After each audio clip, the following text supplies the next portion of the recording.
Hello, guys. It is Azzy here, and we are going to be streaming and commentating on the game. I don't know who this is, unfortunately. Catgirls versus Cerbs, and I will let my partner here introduce himself as well. Hello, I am the cutest pie guy. I'm cheering for the cat girls, and I even went out and got that cat headset. It lights Oh up all God. sorts of pretty colors. Yeah, no, yeah, it is quite nice to look at. Dude, Um, it's great. Yeah, anyway, this is a recast, so we will be neither of us know the results of this game, so we will be casting it as it is live, and I hope you guys enjoy.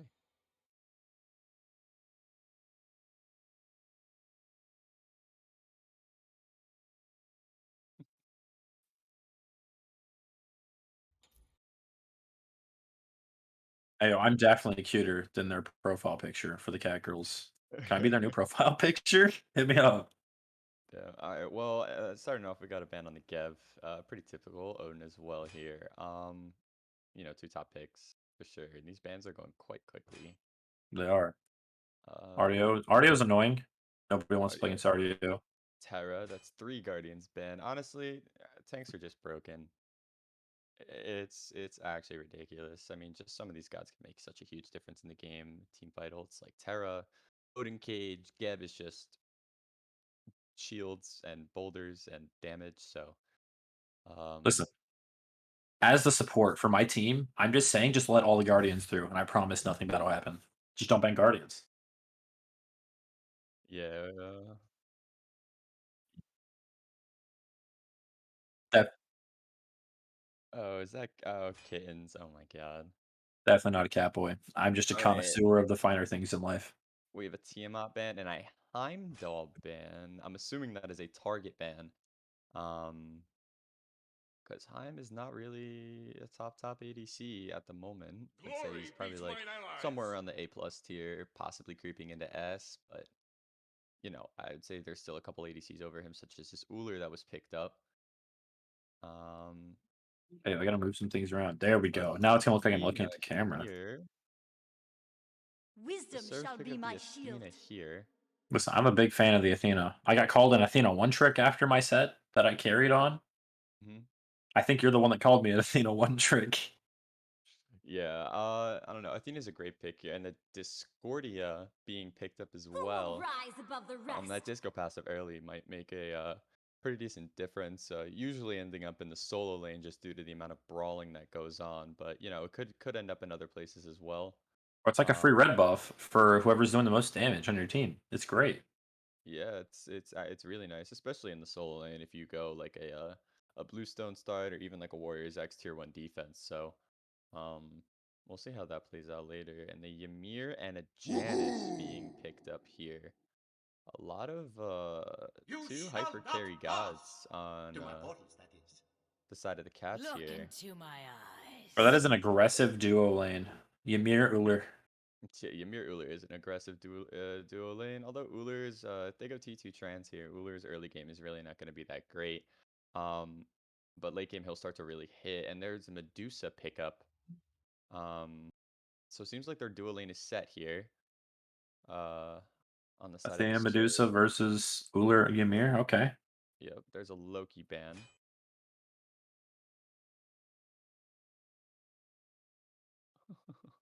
And a set ban as well. Junglers are finally getting taken off the board, as we kind That's of no. I expected. would have been set mid. Don't worry The about it. Achilles ban. I'm assuming that there might be a. Well, actually, I'm not really sure about the Achilles ban, to be honest with you. It seems like their support was picked. Excuse me. No need for a Kepri anywhere. Um, It could have been Capri solo. no, no, No. no. That's never had. Shut up, Neptune. Uh, yeah, the Achilles ban going down here. The set ban, I understand. Loki ban, I understand. Achilles, not 100% sure, but could be a target ban. You never know. And the Nike ban, that's pretty typical there. Nike being really annoying after Sunder is being picked up less and less due to its initial nerf after being broken for a little while. So we'll see if anyone picks up a Sunder for that. And there's an Izanami being hovered And and it's locked locked in. in. Yeah, wow. So I'm assuming it's gonna be Medusa jungle here and Izanami carry. So that's quite a interesting comp. Um, yeah, I don't really know what to say about it. I mean, hopefully I am the this Medusa gets hard shoguness of counterpicked here, sorrow. but who knows? I'm assuming that's a Gilgamesh jungle and a Bologna solo, Okay. and we're just waiting for the last pick here in picks and bans. So you think it's Gilga solo or Gilga jungle? I'm assuming it's Gilga jungle and it's gonna be Bologna solo because Darn. Gilga jungle is much better than Bologna jungle. I definitely At the like me a moment. good Bologna jungle game. Yeah, I don't know about that one. Nah, it's okay. Just build crit and hold W. It'll be fine. Okay, all right. You know what? I'm down for that. Still waiting for this last pick here, burning a lot of time. I guess they are kind of trying to figure out what they want for this solo lane. You gotta round out this draft somehow. Yes, sir. Still a decent amount of gods on the board for the solo lane. Guardians being not as strong as they originally were, last patch due to the Vamp Shroud nerf and everything like that. But a Tsukiyomi is locked in. The moon will purify this land. I'd almost say Medusa solo and Tsukiyomi jungle would be better here, just due to the fact that Tsukiyomi just does so much damage. You can be behind 2, 3 levels and still end up one-shotting people without any effort whatsoever. So, I'm assuming it's gonna be solo, so we'll just see how this plays out. No, I definitely agree. Suki does more damage than he should, especially with his ultimate. Oh yeah, you can one-shot a carry like 3 levels down. Nerf Suki ult.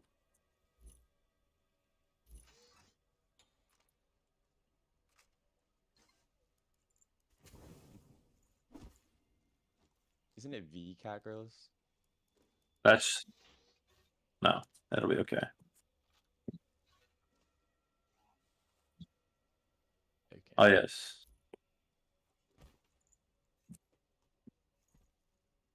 Okay, so let's try to see if it is As we gonna be wait, Suki jungle yeah, well, as we or if wait it'll be for the solo. production to set everything up, whose comp do you like better? Traditionally the cat girls have like a standard draft, but if you want a spicy pick, the cat girls, I don't know what's going where. Or the Cerbs have the spicy draft. My apologies. Serves So I of the mean, spicy draft. I feel like it could work if they execute it really well and have good communications, but if they don't, it's just going to look like another arena game or another joust game where somebody trolled. Conquest or Yeah, one of the game modes. yeah, I would agree with that as well. As we look at the starts here, I can see the Izanami opted for the Mannequin Scepter.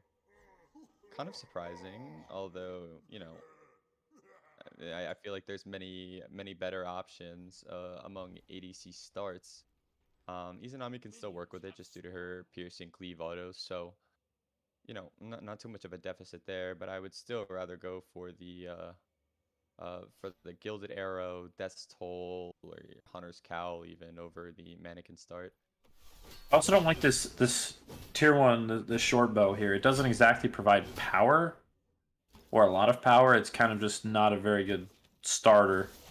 On Izanami, I can say that it would work though, just because you insta-clear pretty much every wave at this point. Plus with Mannequin giving you basic attack damage, it's not like you really need power at the moment. I mean, you have the burn and, you just have the auto attack damage. So, you know, she should outclear pretty hard here and do a ton of poke damage, but, we'll see how they play it out here. The double freeze by Ymir. Oh, and the sprint popped by the Athena. Burning Relic pretty early. Got the Ymir pretty low, but, you know. Oh, it is an upgraded sprint. Wow. That's kind of ballsy. Not gonna lie to you. I mean, something like that, personally, I would just think to use it right off the rip, try and clear wave as fast as possible, and just run it down with that hastened effect. Bring back, Fatalis from seasons ago at this point in time. Looking I for a miss gank here Fatalis. with Janice and Gilgamesh as he gets a double stun into the Izanami. Janice comes over and cleans it up. The Athena's low, gets portaled. Oh, a triple taunt by the Athena, but it doesn't matter. He still dies. Uncle Fable picking up a double kill. And with the farming abilities of Janice, he's just gonna be way ahead at this point. But He it's does 4-man save. rotation. The dual Yeah, lane. 4-man rotation to the dual lane. I'm surprised it wasn't called a little bit earlier. Just due to the fact that the Disco did have vision on that. Um, so I mean, it's an early double kill in the dual lane. Not, not that great to see, and especially having a Janice get ahead and his just ability to farm, he just might stack that lead forever. So we'll see if they can turn this one around. Let's hope so. Almost every set I cast is always a one-sided stomp. So, I mean, well, let's hope that doesn't happen today. We do want some decent games, so we'll see what happens. But in terms of laning matchups, who do you like in all of these laning matchups? Ullr and Ymir, I think definitely win dual lane. Just because I don't exactly like this Izanami start. I know it can work, but it's just doesn't have a lot of power behind it. That Ullr is going to hit really hard with that Bumba's dagger and T1 mace. Yeah, I'll agree with you there. With his Giannis being ahead, he shouldn't lose mid lane. Wow, and a kill over in the solo lane by the Medusa jungle. Medusa jungle, that's crazy. I mean, props to him, I guess. I mean, Medusa with that mannequin is still gonna farm extremely hard. To be honest, he could possibly outfarm this Gilgamesh, just due to the fact that with the ranged autos, it gives you so much more time to do, back camps and such, and just with Medusa's one, you insta clear camps. So, if she starts to really farm, she can totally catch up. I don't know. If I was playing jungle Gilgamesh and I was losing to a jungle Medusa, I feel like I would question my farming rotations. Yeah, I mean, it's just one thing though. If a Medusa gets really far ahead, it just makes it really hard to catch up. Because, I mean, at some point, once she gets a little bit of power online, as you can see, she's probably going into the Jotun's Wrath here. She can just get to the point where she can just dash a mid laner and one him to death, and that's it. A dashed and 4 autos, and he's dead, just like that. Yup. Like, speak of the devil, like Medusa just hard dashed the Janus, and he is dead, and there's nothing he can do about it. Yeah, so this Medusa could possibly get extremely large. Although the dual lane is losing a little bit of pressure here, even though they both have higher levels, as a gank was attempted but called out, and a disengage from the Gilgamesh. There's not a lot of wards on the map right now either. So Yeah. I think the Cerbs got lucky that Medusa saw Gilgamesh going there because they were starting to push up in that lane.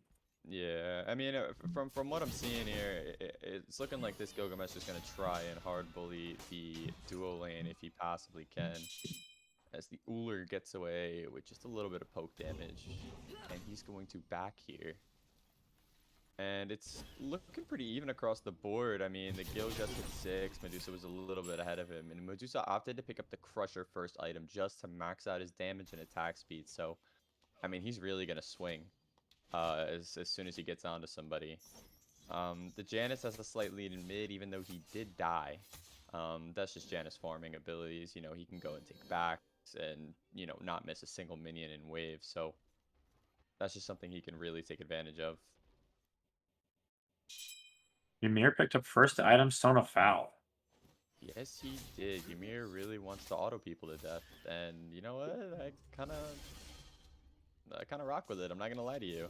I mean, that item is still very broken as it is, and they haven't changed it yet, and, not until the Bastet patch comes along. So I would still, I mean, personally on a support, I really wouldn't buy it unless it's like Yamoja or someone that's really going to be consistently autoing over and over again. But on Ymir, I really don't think it's that bad of a pick.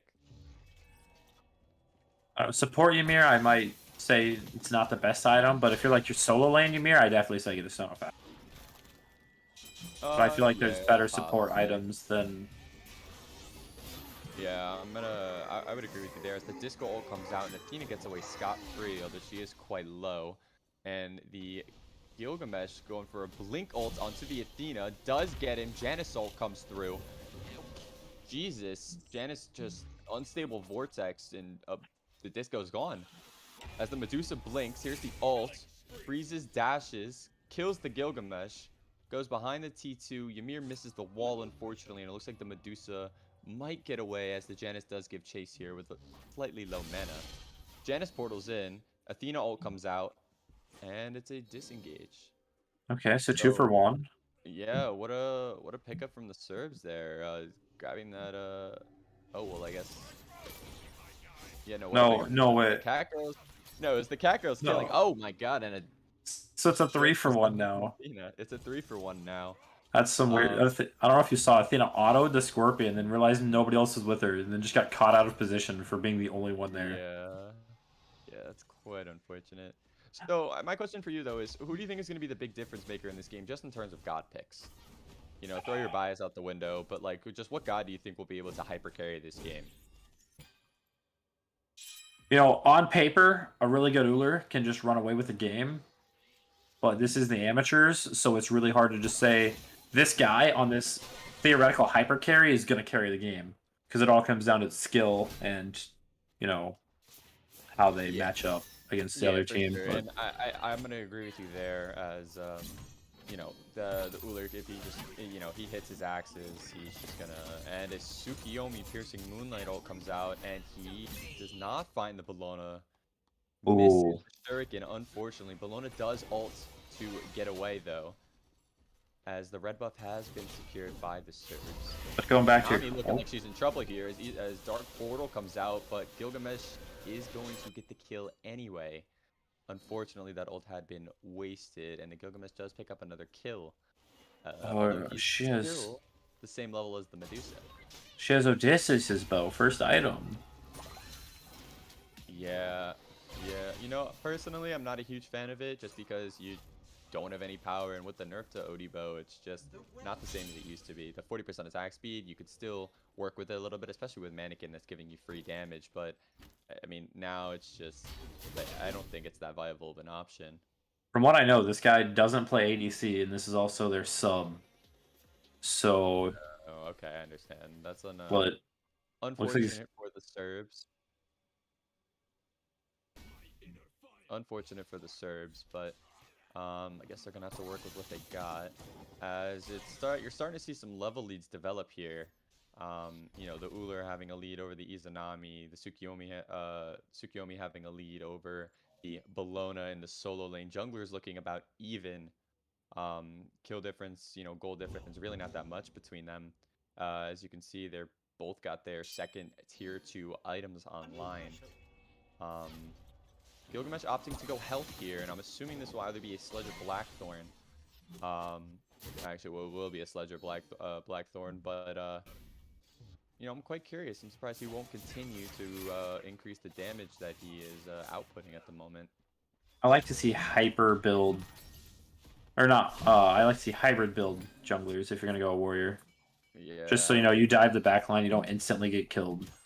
yeah, and it's looking like the Cat Girls here are looking to pull the Draugr for that buff and for the Universal Gold as the Naka comes out. Izanami looking to challenge, but don't know if this is the correct play. She gets frozen. As Dark Portal comes out, but Cat Girl still... Oh my god, and the Gilgamesh picks up a kill on the Medusa. Disco ult comes out. Tsukiyomi ult comes out as well. And the Bellona is fighting 2v1 at the moment. Gilgamesh goes back in, and the sprint is popped as Athena gets out with 1 HP, but Gilgamesh ults and does secure the kill here as the Tsukiyomi is now stuck in the Gilgamesh ult and constantly being ricocheted back in. And there go Caltrops, and unfortunately the Tsukiyomi is also going to fall here. It's a Great pickup for the Cat Girls. You know, they lose Uncle Fable, but they do pick up 3 in return. As the Izanami dashes over and is being zoned by the Gilgamesh at the moment, but the Bellona is walking over, and the Gil does go in for the drop kick and does kill her. It is now a 4-for-1 trade as Humble Orbi ties to the Gold Fury. Unfortunate for him, but although the Serbs do not gain anything from that, and they still get the 200 to 300 gold that Gold Fury does give them as a team. So, I mean, you're starting to see some larger level leads here. I mean, Uller level 11 over the Izanami, Ymir 9 over the Athena 8, Janice 11 over 10. Bologna has now caught up to the Tsukiyomi in farm. So this game is really kind of going back and forth here. Worst part is that Gold Fury now has more kills than half of the Cerbs team members. You didn't have to do him like that. Nah, man, I'm just pointing out the facts here. You didn't have to do him like that. Just analyzing what I see. Although true, you know, there's still a lot of time left in this game for the Serbs to bounce back. You know, especially with their their pretty decent team fight oriented comp with Piercing Moonlight at a Tsukiyomi and not Sentinel of Zeus, I apologize. The Athena ult, Medusa ult, Defender of Olympus, that's what it is, thank you. And the Golden Apple of Discord just having an immense amount of splash damage and potential. You know, they could really get back into this game. I just want. Yeah, it's a cripple, it's a intoxicate, and it spreads as looking for a gank on the Tsukiyomi here as Gilgamesh does jump in with the slow, drop kicks him out of tower, drops Caltrops, and Bologna will ult that as well as the Gilgamesh, but Tsukiyomi does use Piercing Moonlight to escape, goes back into tower, and unfortunately he still falls to the Gilgamesh. And the Medusa, along with the Athena ult, dashes in, and it's looking like he might pick up a double kill here. There we go. As well as the disco rotating over, high altitude picks up a double kill there on the Medusa jungle. And this Medusa can get very large. He's already 5-1. He's stacking trans at the moment. And he did kill the Gilgamesh, so he has a lot of time to gain a lead and get this farm.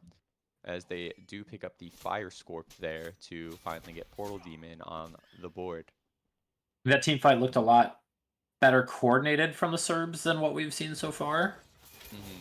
I would have liked to see the Tsukiyomi not run back into the T1 tower towards the Gilgamesh, but... Yeah, I mean, unfortunately, I do believe he still would have died due to the disco rotating over and the Athena taunt anyway, but, you know, not much you can do there in that situation. But then Gilgamesh doesn't get the kill. As the Uller gets a solo kill onto the Izanami, and that's just something Uller can do. You know, he acts full combo and maybe a couple autos here and there, and usually your opponent's dead at that point. So this Izanami is going like the old bow build that kind of fell off when Silver Branch was nerfed. Because I just don't like the bow build right now. I don't feel like it's as strong as the new lifesteal build that's been played, like Death's Toll into Devourer's Gauntlets into Aussie. So what do you see a lot of people building now? Yeah, I'd rather see that right now than Gold Belt Ichabod. I mean, I'll agree with you there. Ichabod being nerfed did put a hamper on things. There are still a couple gods that can use it, but I would agree with you there that I think Izanami probably should have gone the Death Toll or Gilded Arrow start, just due to the fact that Death's Toll getting that original buff to where cleave autos do more healing now. Izanami is a huge part in that. But it's looking like things are pretty quiet right now as the Catgirls start to pull Portal Demon. I don't think anybody's going to contest this. The closest one is the Tsukiyomi, but we will see what happens as he blinks in. And the Cerbs get the Portal Demon. Tsukiyomi had stolen it with Caltrops. That is quite unbelievable. The Ymir, I believe, just ulted slightly early. As Dark Portal comes out in the dual lane, and Uller does jump in. And they're looking to trade here as they're on opposing sides at the moment. And Izanami is 1 HP as she dashes away. The Uller is giving chase, but he has no idea where she is. And the blink from the Gilgamesh does get the Izanami under her 2-2 tower as a double rotation comes in from the Athena and Disco. Dropkick taunted along with the root. The Gilgamesh is very low. The Golden Apple of Discord does come out, and the Medusa ends up grabbing the kill. Oh, I didn't even see it. That's crazy. I mean, I don't really know why, but I guess he's just trying to really secure all these kills for himself and hard carry this game. As you can see now, he has a 2-level lead on the jungler and is the highest level in the game at level 16 at 16 minutes. Chasing the Ymir at the moment. Ymir, good wall to save himself from the Athena taunt there. Janice still farming away a little bit, but he is backing off. as it's looking like a 5-man group right around the Gold Fury here. They don't have their ADC just yet, but they are still burning it all the same. As it's dropped, the Ymir blinks in with the freeze, roots. Out comes Shards of Ice, but the Ymir is going to fall as Piercing Moonlight also comes out. The Bologna 1v3ing in the back. The Janus does get away, and the Uller does as well. It's looking like a decent disengage here, but the Cerbs are going to continue the chase. Janus portals out. The Gilgamesh is back online here, and he does have ult up. And it looks like they're going to stay a little bit, but Uller is getting hounded by this Tsukiyomi, who is decently tanky at the moment with Glad Shield, Bulwark, and Blackthorn, as the Cerbs do secure the Gold Fury. The beads out from Gilgamesh, the stun, the Dark Portal as well, and the Bologna is going to fall here. I appreciate the fact that they were behind in gold, but they took the opportunity to pull the Gold Fury, knowing that they were behind.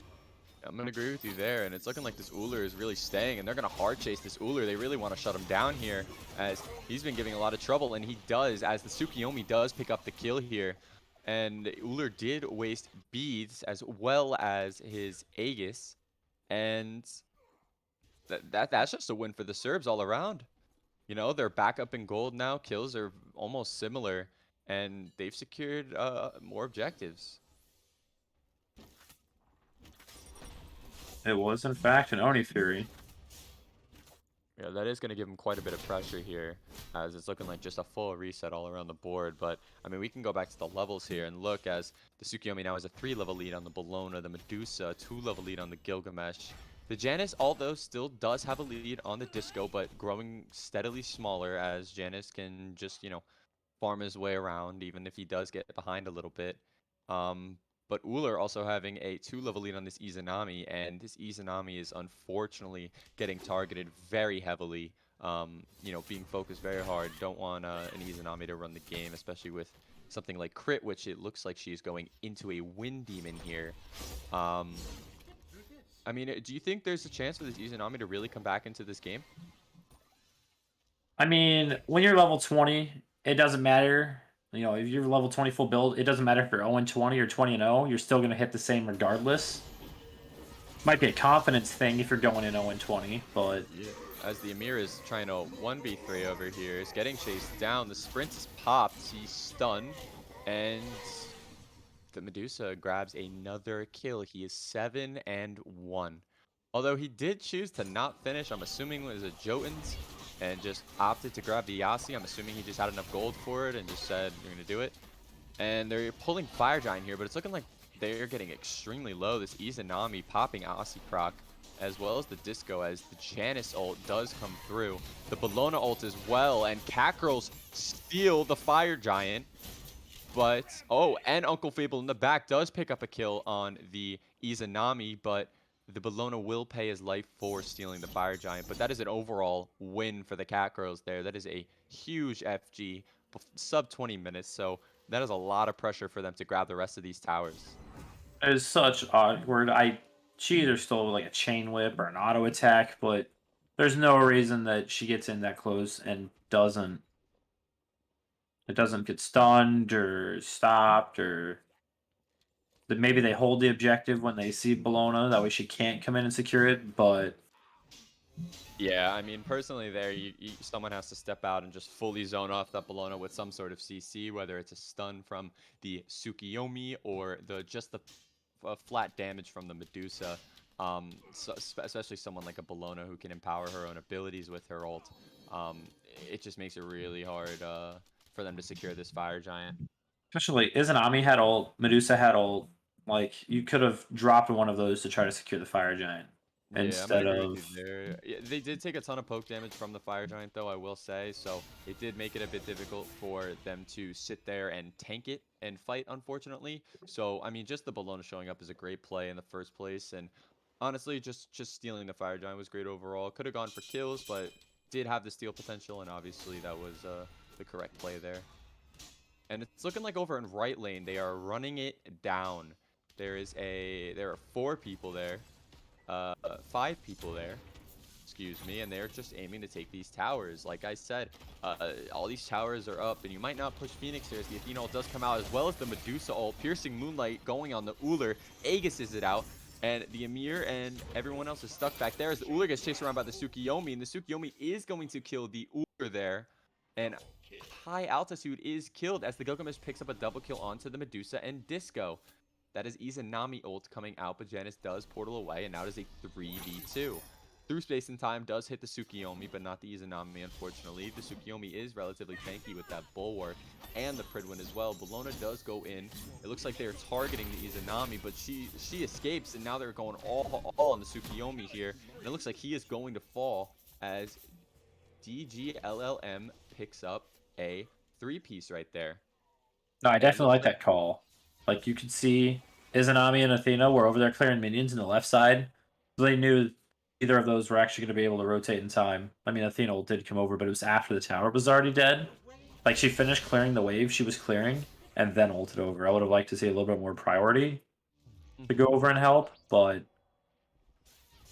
yeah, I mean, sometimes you're just caught unaware. Like, when just 5 people just show up out of the jungle, it does make it a bit difficult when you don't have that many wards down. And as you can see, the Cerbs really don't have any wards on their side of the map, or even the QSL side of the map. It looks like they just have that one sentry ward up in top left and a sentry ward in lane in top right. So, I mean, I'm not going to be surprised. This looks like an uncontested Primal Fury here, unless they do hear this and rotate over, but it looks like they're going to burn it way before that happens. They should just full disengage here, which they do successfully. I was fairly certain that sentry ward that was in solo lane was a Bracer of Radiance placed by Athena, so it wasn't even a ward. That might be. Is the Bracer of Radiance upgraded? It is. It is upgraded. Wow. Okay, so it just seems like there's just a lack of wards among the sides of Cerbs, and I think that can really bite them here as the QSL now have a 7,000 gold lead. The QSL also grab the Draugr here, which does make it difficult to defend for the Cerbs. So it seems like the QSL are playing this extremely well, just grabbing whatever farm they can and backing and just loading up, as most of them have hit level 20 now, just waiting on the solo and the support in this case. So, once they hit 20 and they grab their full items, as the Ymir does have his Sentinels, Ullers does have his Bumba, so he really will be swinging here. We're just going to see how this late game plays out. Wards, like they didn't have a terrible number of wards placed, like when it was pulled up, but I don't know where they're placing them all because there are none on the map right now. Yeah, I mean, as you can see the blue specks on the mini map of the QSL wards, and just now the Cerbs have placed a majority of their wards on Fire Giant, which is obviously the correct play to do here. But before this Fire Giant fight, they had almost 0 ward coverage. So, this will be a fair fight for sure. You hate to see your ADC under your support and player damage 25 minutes into a game. Yeah, that's a bit unfortunate, as there's Piercing Moonlight does come out as Tsukiyomi does ult with the Pridwin shield, but now he's all alone, and unfortunately it looks like he might get picked off here. Okay, or he can blink out and is chasing as the Izanami is split pushing the left lane, and it looks like if no one backs in time, he might grab Phoenix here for free. And Tsukiyomi does get picked, unfortunately, and the Gilgamesh will start to back, and they are starting Fire Giant. To get there in but time. It looks like it won't matter. It looks like the Iza might just get this. The Athena does show up as well as the Discordia to try and steal this. And the QSL do secure it, although rather close.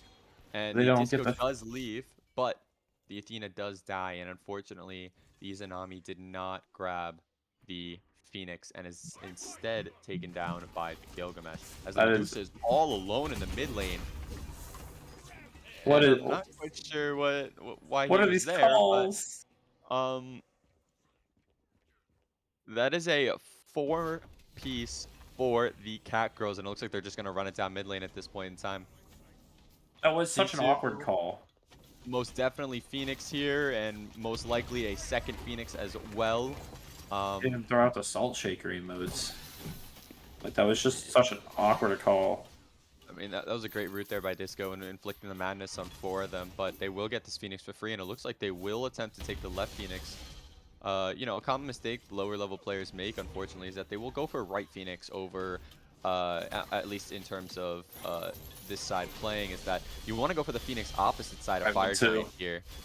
And they through space and time all the way over to the right lane, out-rotating the entirety of Cerbs. And it looks like they're really going to push for this third Phoenix here, as Dark Portal does come out, Piercing Moonlight as well. A triple taunt by the Athena, and the Tsukuyomi does go in. Gilgamesh is 1 HP, Sick. does get killed by the Izanami. Ymir is looking extremely low here, as Janus does hit a good and stable Vortex, but the Tsukuyomi will pick up the kill on the Ymir, and the Uller is looking weak as well, running away. The Janus just doing a little poke damage at this point in time, trying to wear him down. And a bit of a throw there, in my opinion, on the side of So Catgirls. fast. I mean, Between that Lure 2 and was... Giannis 3, he flew down the lane. Yeah, I mean, like, it was worth a shot to get that third Phoenix, but in my opinion, it wasn't necessary. I mean, you slow play that out as the Cerbs grab Pyromancer here. You slow play that out, and you let minions force themselves up, and you have an automatically 2v3 fight, or 4v3 or whatever. Like, you're always gonna be a man up. Yo, I'm gonna Now say 100% of the time I do something like that when I'm up 7,000 gold and I still have a tower and none of my phoenixes are down. I'm doing plays like that. I'm Horus ulting in, or we're Giannis ulting across the lanes. Like, you gotta have fun. No, I got no issues with that, but I mean, remember, like, at this point in time, like, the Gilgamesh is very large and is worth a ton of gold, so him dying does give a ton of XP and gold to whoever kills him, especially that Izanami, who is very far out of this game and is now level 20 at this point in time, and I'm assuming has a decent amount of gold in hand here. Just getting killed at this point is not worth killing somebody else. Like, these Phoenixes are worth way more, so you let these minions play through and go all the way out, it makes a huge difference. As it's looking like a 5-man push Izanami's into pushing the again. right lane to go for this right Phoenix, but it's looking like a 4v5 at the moment. Tsukuyomi is slowly rotating over as Izanami does finally back from her split pushing adventures. But it's looking like it's just a stalemate at the moment. This is what they should have done initially, in my opinion. They should have waited for these minions to push down lane very far and then taken a man-up fight. I am proud of Izanami. She did finally pass the Athena in player damage after that last team fight. And she did pick up a full Deathbringer. That's... Okay, now I want to see her sell the mannequins if it goes late enough. I don't feel like upgraded mannequins is beneficial to her. I want to see, like, a Kins or something. Yeah, I'm gonna agree with you there. I mean, personally, I'd probably, if she ends up going Mannequin Mace, which I assume she, as the Blink comes in from the Ymir, Blink frees onto the Athena. No one important, though, unfortunately. Tsukuyomi does go in with the Piercing Moonlight onto the Uller, and a Bellona ult comes out as the Ymir is looking extremely low, dies to the Tsukuyomi. The Janus is being chased down, but the Tsukuyomi is all by himself. The Medusa does walk up, but the Medusa is taking a lot of damage as well, and it's... As Uncle Fable just obliterates the Discordia. I mean, he hit the Medusa too. Like, everyone got super low. Yeah, but I mean, he's just hitting snipes left and right as they do get this Phoenix 4.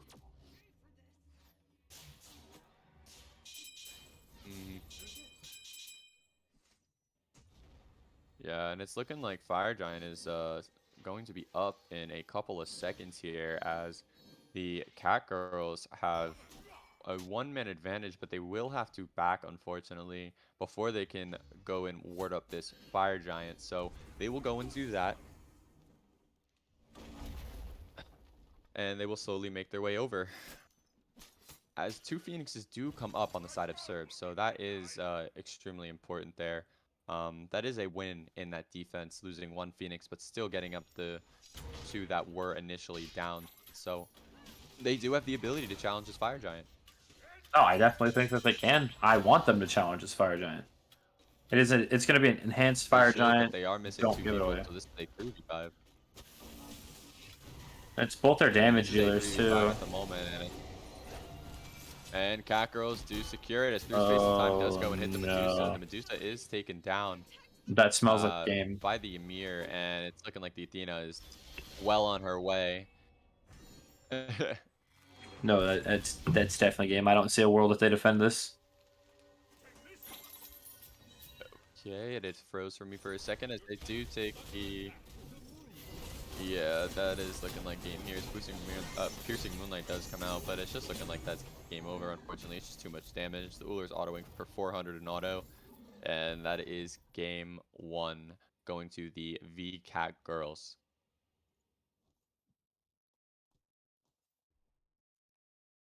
So what do you think was the big difference maker in that game on the side of V-Catgirls? It looked relatively even throughout, but it just slowly went the way of the V-Catgirls. So, I mean, personally, who do you think changed flow of the game? Oh, Gilgamesh, it took them a while. Like if he showed up in a game, like it showed up in a team fight, it took 2 or 3 ults from the Cerbs to actually kill the Gilgamesh. Like he did a lot in those team fights, especially with that bruiser build that he went. You know, a little bit of defense, some health, Hmm. make him makes him a little harder to kill, especially with some of the builds that Yeah, these Serbs decided to pick up, made it really hard to yeah, I'll kill agree with you there for sure. Gilgamesh. Like I'm not a fan of this as an Ami build, and the Discordia build is a little questionable. Hmm. Yeah, I'll agree with you there.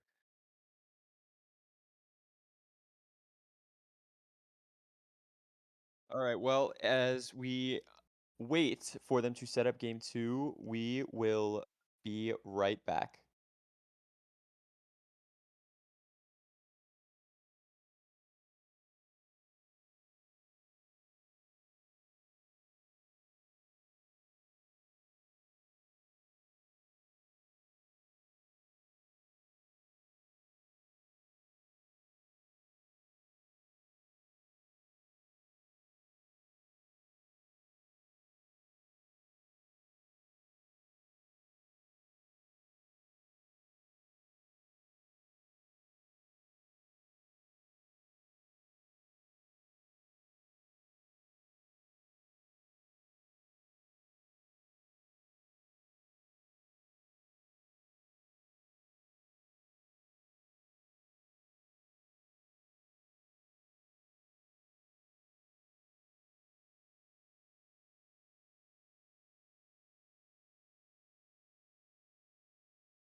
take 3 hours. Alrighty, everybody, welcome back to QSL, a match between the Cerbs and the Cats. And we are going to head into a game 2 here, 1-0 in favor of the Cats. And hopefully production will hit replay. And it is still me, Adzi, and Poe and Neptune's favorite child, Hello, that's me. also known as Mr. Pie. Um, and as we get into the picks in bands here, we will see if there are any specific gods banned out from the first game. I would like to see some bands from last game, like Giannis, but Mhm. also like I want to see people on traditional picks, not Medusa Jungle, Speak of the and maybe devil. we can see a little And bit more favor here. yeah, I'm gonna agree with you as the Janice and the Gilgamesh are both immediately banned.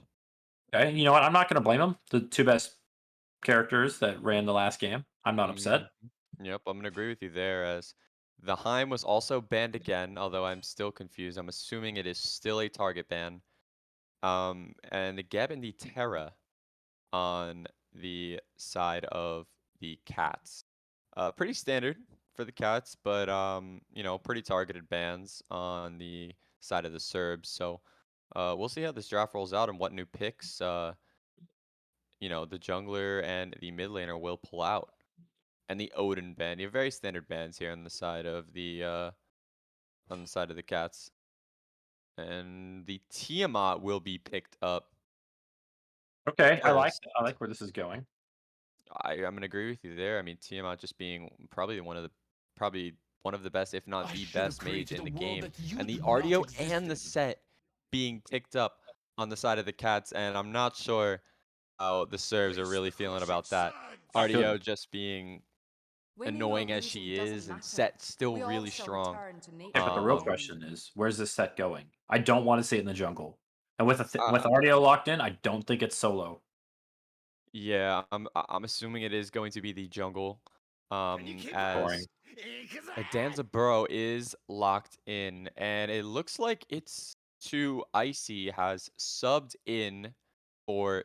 Wait, no, I'm lying. Oh, you're tripping, dog. As Same team, same people. oh, maybe I'm trolling. I No, you're apologize. trolling. I haven't started yet, so we're chilling. Um, yeah, but the Danza Burrow being picked up, and still waiting for that last pick on the side of Serbs. Um, as a support man yourself, Pi, what would you like to see here with the remaining options? Okay, I don't main support. I play support. I don't As a main s- any roles. as a major support For the best team, obviously. We're gonna be number one this season. for the best team, what would Yeah. you like them to see here? I mean, do you agree with this pick right here on the Capri? I mean, I'm not gonna say he didn't. He looked pretty good on the Athena. There were several 3-4 man taunts. I wouldn't be upset if he went back, Hmm. but I'm not upset with the Kepri either.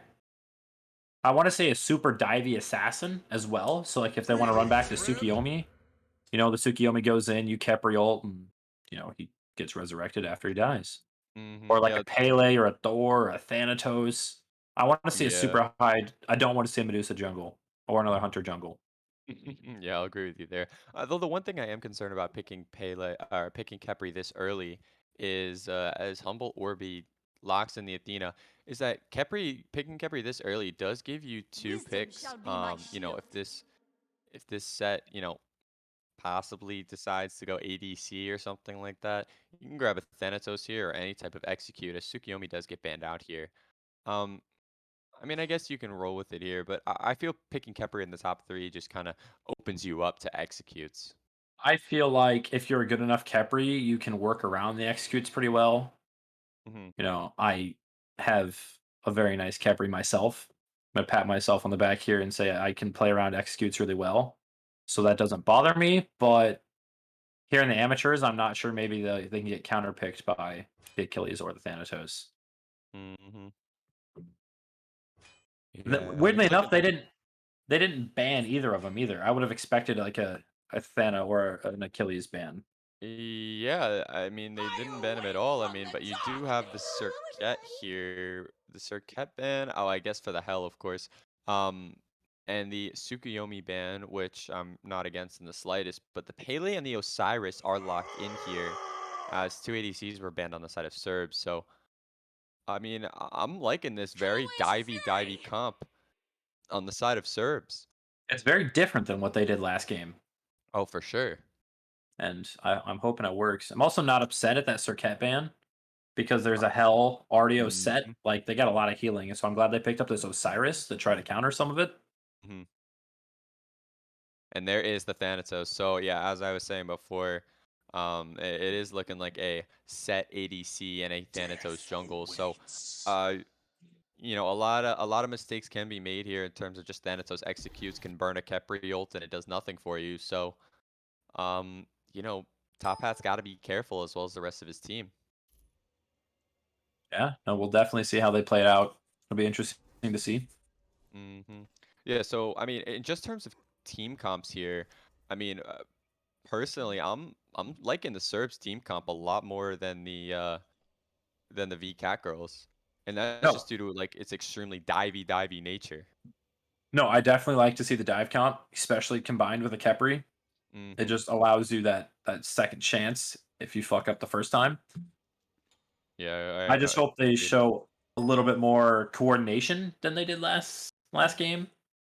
Yeah, I mean, personally, I just think they needed to group way earlier than they did. It was a lot of getting caught out, especially when pulling objectives. I mean, even towards the late game, like for example, the EFG last game, they were split 3-2, two people coming out of base and three at the Fire Giant. So, eh, they just got to be on the same page with that type of stuff. But I mean, you have so much dive on the side of Serbs that I mean, it's going to be extremely hard for this backline, even for this hell. You got the Osiris, you got the Pele, you got the Tiamat jumping in, you got Danza rocket, and then you got the Khepri to save everybody's ass at the end. So I feel like if they can protect this hell, this game might go decently well for the V-Cat girls. But with the amount of dive they have, I'm not really sure that's going to be possible. It will look like it's set ADC for the Cat Girls, and I believe the jungler and the ADC swapped on the Serbs. So it is now Speedy in the jungle and Altitude on the ADC.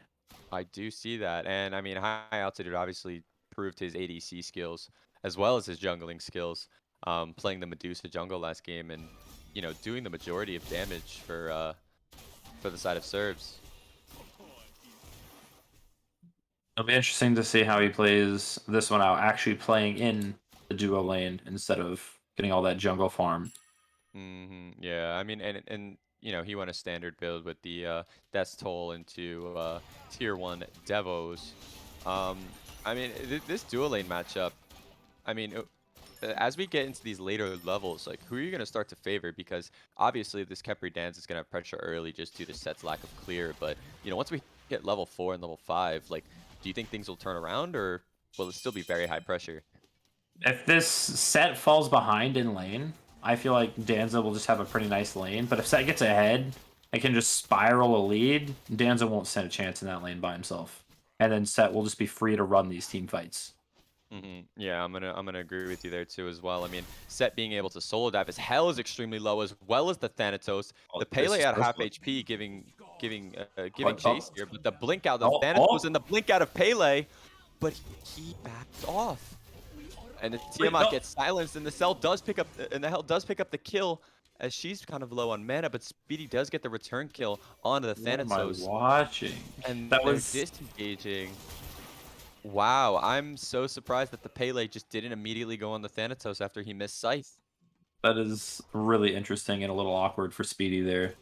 It But is slightly awkward, but he does stay alive, and he does pick up the kill, and he will get a little bit of this mid farm, so he still will be slightly ahead of this Thanatos in terms of XP, although the gold from First Blood will help the Hell in mid lane, of course.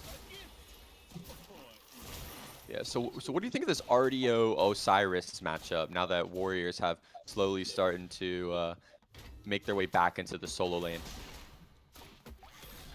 Ardio is just super annoying. I don't think I feel like she can really just draw out the lane like a Guardian will. Nobody really wins or loses in the lane when there's a Guardian present. I feel like she'll have more impacts late game in the team fights, just diving the backline, just being annoying and existing. Yeah, I mean, I'll agree with you there. I mean, Ardio does have a little bit of kill potential just due to the fact that she has so many buttons. And, you know, Osiris does have really good defense against that with just his passive in terms of mitigation and the 100% anti-heal on his ult, which is huge. As they go for an Pele here is on an invade for the red buff, or as that is the Thanatos and the Hell on the invade, taking the red buff away from the Pele. Yeah, sorry, I messed that up. But I mean, just taking away farm from this Tiamat and this Pele is so big, as they can become someone that just snowballs the rest of the game. Oh, for sure. Both of those guys have really well snowball potential. They feel really good when ahead, but not good from behind. I would like to see the Pele gank the Hell before she gets too many items online, or try to sneak away the side camps from her, or the red at least one time or two.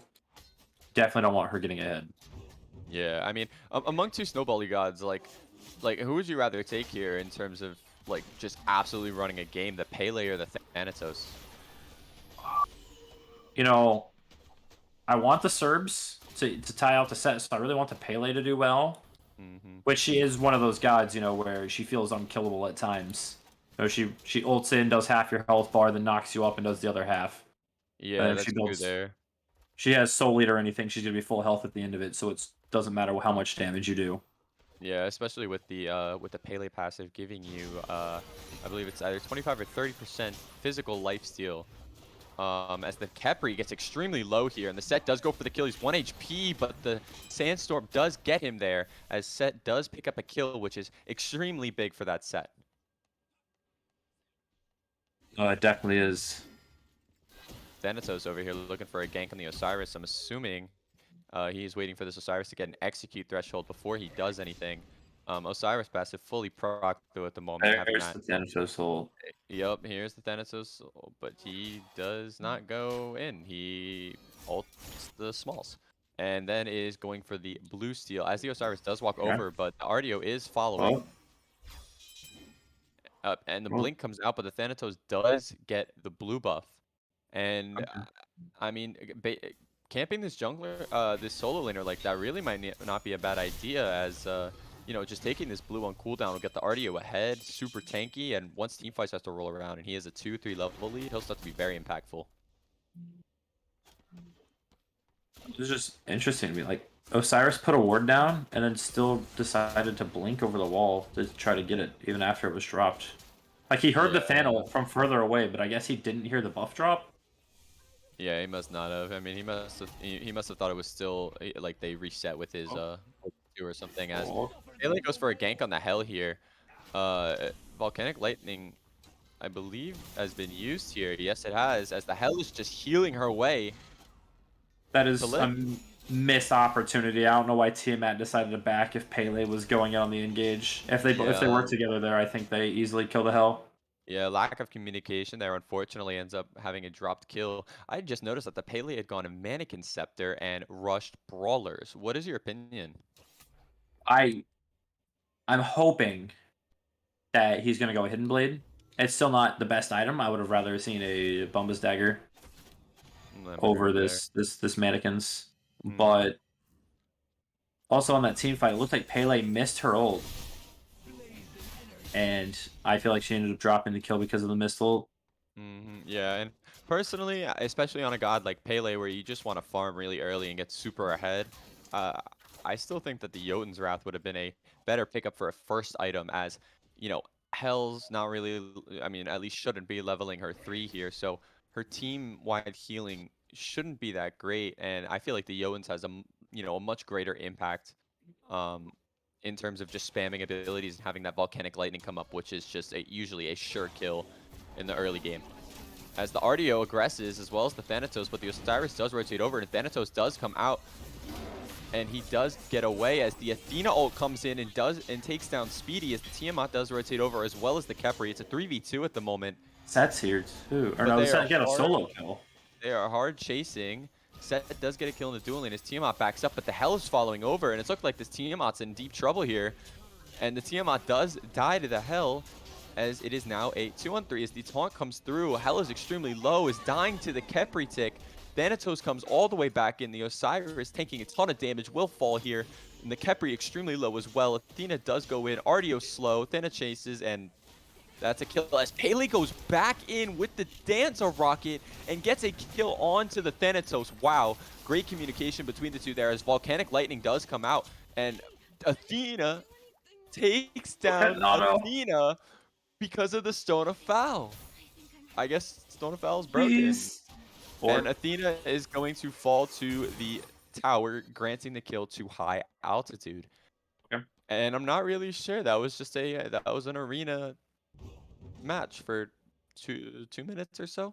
But great communication there between the Danzaburo and the Pele simultaneously going in with two big damaging abilities, dealing a kill, 2 kills away from the V-Catgirls.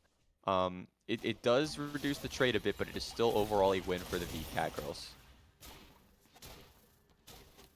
I don't really know what that was, to be honest with you. That was a series of events right there.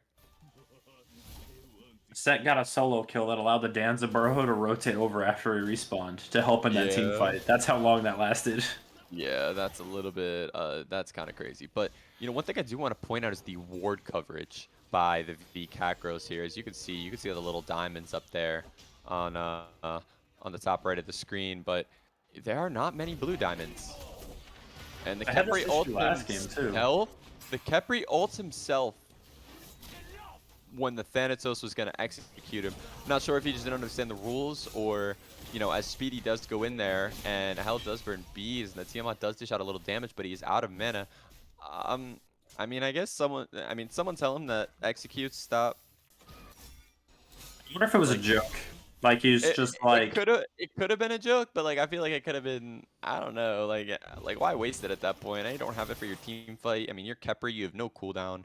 That ult is decently long timer. And Top Hat is now informing me in chat that it was a straight up troll ult. Thanks for that, Top Hat. Appreciate it. like it's so a long time you don't have it back. Yeah, I mean that might have been a bit too troll as Khepri goes in by himself with the team out having no mana as Artio does rotate over from the solo lane. Khepri is up here by himself with the Pele slowly closing in. I mean, it's looking pretty even. Or not even. It's looking like hugely in favor of the Cerbs. I'm sorry, of the V-Catgirls at the moment with the level leads on most of the lanes here, side lanes included, obviously, with Artio being level 11 and Set being level 11 as well over the level 9 Osiris and level 10 Danza. Thanatos just hitting 10 as well. Having that Hydra's online is a huge part of his kit. And it's just looking like a lead everywhere for the V-Catgirls right now. So, Cerbs are really going to have to turn this around, down 3K at the moment. It's not that much, obviously, early, but once objectives start to be taken here, as the Hell and Athena push the red buff versus this Tiamat here, and they secure it. As Tiamat jumps in, Khepri root, the Set rotates all the way over from dual lane and is going in with his ult right now, and is getting blown up. As the Khepri ult comes out and saves the Pele. Tiamat being 1 HP. The sprint comes out from Athena. And the Tiamat goes down, as does the Set. And Thanatos ult does come out. Aiming for the Khepri. Does hit him. But he dies. Speedy comes in and saves it as... Oh, that Lord, hell as damage. it is a wipe from V-Catgirls. Absolutely decimating under T2 tower, and it is a 4-for-2 trade in favor of V-Catgirls, and this Hell is only getting bigger and bigger. She has Doom Orb online, has enough for T2 Mantle at this point, I assume, after that team fight, and she's going to be tanky, healing a ton and dealing a ton of damage as they go to pull Pyro. I love the confidence on that Thanatos because the second he landed with his ult, he thought he executed the Khepri, so he turned around and started walking out of the tower. And then realized he didn't, so he threw the scythe. Like, he 180 threw the scythe and missed. It was like, well, now I gotta commit. Yeah. So he tried to silence and Khepri pulled him. Yeah, it's fine. It's totally fine, though. His team followed up huge right there and, cleaned up that team fight. So, not a small loss to the V-Catgirls, but definitely not more than the gains. I mean, now that this hell is getting so large and this set is as large as he is already, I mean, what do you think the Cerbs have to do different to try and, you know, shut them down? Some of these team fights look a little disoriented. I'd like to see him clean them up just a little bit. Maybe focus a certain person in the team fight, not just who's in front of you. As the game goes But on the Tiamat here, the Tiamat will fall. Hell 1 HP will die to the Khepri tick for the second time this game as Speedy comes in to clean it up completely. And Khepri's autoing the Athena. yeah, dude, support slap fight. You never just Yeah. oh, a little bit of Athena has laughing several out fouls, of so Athena there. yeah, that's what it's looking like. A little bit of spam taunting. That's a big no-no as the Athena ult does come in. And yeah, it's a full disengage. So, I mean, not much loss there for the Cerbs as Speedy does come in and clean it up, but this Khepri is doing work with his tick damage, killing the hell twice with just his 2. As a 3-man dive to the Team 1 tower, set is rotated over. Ardio here as well with the Athena. It looks like they're just going to take this for free.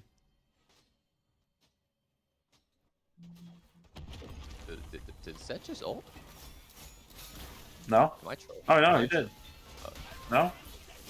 No, he still has the Oh, he still has his I thought it ult. was, yeah, I thought it was trolling. As the Danza rocket does come out, going on to the Athena. Athena does get pulled here. Not sure they're going to be able to kill her at all, especially with this Stone of Foul online from her. But she is getting extremely low as the Tiamat does jump in, but the Athena is just taking no damage as Pele jumps in with the 2. Volcanic Lightning does get stunned on her tower and will fall to the Thanatos here. And it's going to be a disengage 1-for-1, but that's in the favor of Cerbs. I would have liked to see the Pele communicate. Maybe they did and Khepri just didn't ult her, but I would have loved to see a Khepri ult when she ulted into the tower. Like, that's what I want when you play those dive gods with a Khepri. I want Khepri to ult you, then you ult into the tower. I don't know if maybe they Yeah. just miscommunicated or support forgot he was playing Khepri or what happened there, but Yeah, I mean, I'm gonna have to agree with you there. It's just a bit, unfortunate for that Pele as, you know, he's doing a ton of damage right now at the moment. And he will need some follow-up from his team eventually. And hopefully he does get it so he can continue to pop off here. But it's still looking like a slight lead for V-Catgirls overall. 4,000 gold now. And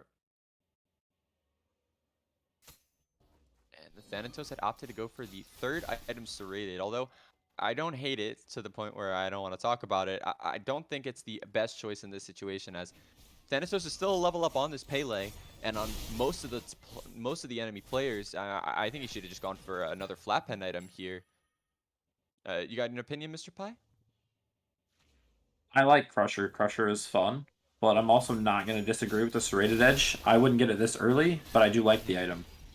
Oh, you know, the item's great, but I feel like just this early, it's a little bit expensive, and it doesn't do a whole lot for you as a Thanatos specifically, considering you're probably just going to try and one-shot the squishies while you can. As Pele goes in here, and Tiamat does get a double stun, and the Athena does get a big taunt off here, but she's getting extremely low, and she's going to fall here, but the set does come charging in, and he is curse-onked, and he's still going to be going after this Tiamat as he falls really low. The dot damage does get him. Khepri ult on to the Tiamat, but Khepri is falling really low here as Thanatos does go into his ultimate here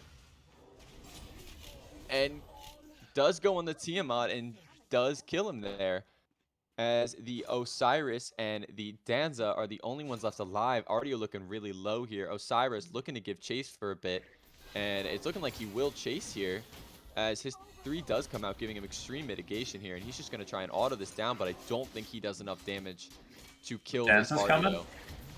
Danza's coming, the Athena ult as well. Thanatos looking to go back in, but he does disengage, and that is a burnt Athena ult, unfortunately, for free. And, yeah, and it's looking like the, Athena is really trying to brawl here. He's going in as much as he possibly can, and the Stone of Foul is really helping him with that. I hate to say it, but, you know, it really is. I don't know, man. I am a firm believer that Gauntlet of Thieves is the best support item you can buy. Like that 350 health, it gives protections, it helps your teammates, it gives them protections. Like it's just such a good item, and Stone of Foul doesn't do any of that. It is a greedy support item, but I mean, I will say he is doing a decent job with his taunts and just initiation in general, as well as finishing up any 1 HP kills that really need it. As the Khepri does prevent the Athena from go, but she still dashes in. Tiamat also leaps in, and it's just a slight little scuffle there from the Athena, as well as those 3 players sitting at red buff, but the Athena is very tanky at the moment as the V-Catgirls start to pull the Gold Fury. And this Thanatos is looking extremely large at the moment. And it looks like there's going to be an uncontested Gold Fury here, which I'm quite surprised about that call here. But the Osiris does go in late onto the Athena. Tiamat's slow does come out, the Khepri root as well. Athena's looking extremely low here. The Athena's stunned out. Curse Dunk comes out. The Athena's extremely low. Speedy will pick up that kill with the Volcanic Lightning. And it's just a one-person fight? That's it? No, they punish for them for taking the Gold Fury, and I want to see him rotate over and do Pyromancer. And it looks like that's what they're going to do at the moment. But, I mean, overall, I mean, pre-securing this Pyro here, I mean, that trade was in the favor of the V-Catgirls, but it looks like this Hell and Artio are kind of going to walk in for free, but they do secure the Pyro here. Artio does dash in onto Khepri and Tiamat, but Set is around the back, going in the back line, and the Thanatos will pick up a kill onto the Osiris, as Pele looking really low here, as well as Tiamat. Thanatos with the blink. And here comes the Athena ult as well. Pele looking extremely low. But the Danza does pick up another kill here. And the Pele does get picked off for stopping at a camp, unfortunately. And it is almost a deicide, as just the Danza Burrow is left alive, hiding under his T1 tower. And, you know, V-Catgirls are looking to pull this Fire Giant here, as the Danza Burrow backs to base. That is another team fight where 2 or 3 or more people died when Khepri had ult. Yeah, I'm not really sure how, like at the very minimum, if you're Khepri, if you're going to be the first one to die, at least ult yourself to get some use out of yourself. But he ulted, or he died last in that team fight. Oh, well, that makes it a bit more unfortunate. That's why I'm pointing out, like, for the Cerbs. I mean, personally, especially with oh, and he has no cooldown either. That is also unfortunate. So he's going to a sovereignty here. Personally, I would have gone for the Pridwin like the Athena had done, just to try and get that ult up as much as possible, because everybody hates a second life, especially on a character such as Pele, who can dish out so much damage and heal so much in a couple of seconds. So I don't know, I've seen some questionable hopefully Khepri that ults Khepri ult is used a little bit more versatility and more often, but like, people don't know that Khepri ult yeah. also gives movement speed and it's a cleanse. I mean, we'll see as it goes. And unfortunately, I'm lagging.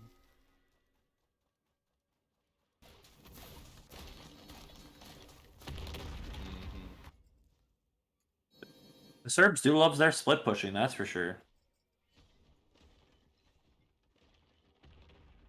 The V-Catgirls are going to pick up the T1 tower in the solo lane. Looks like they're going to continue pushing that one, while Dan's Burrow is picking up the tier 2 tower in duo lane.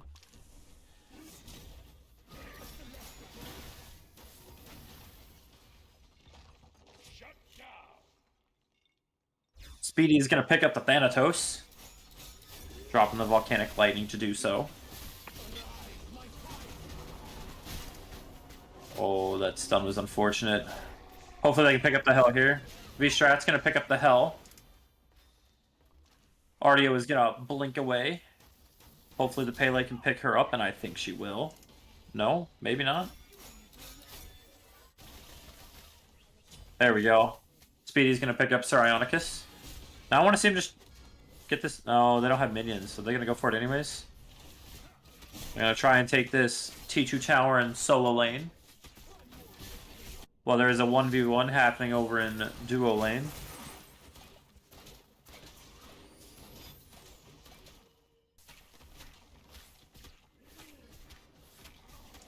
That fat 150 crit, gotta love to see him. They will finally, after a solid 45 seconds of hitting that tower, they will drop the T2 tower in solo lane and go back to farming.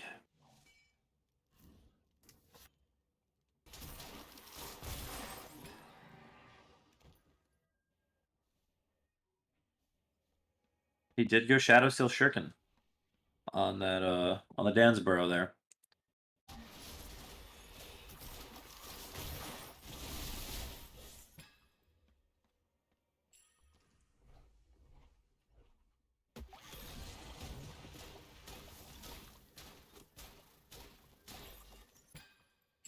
I can't see anything. The shooting quality is so bad.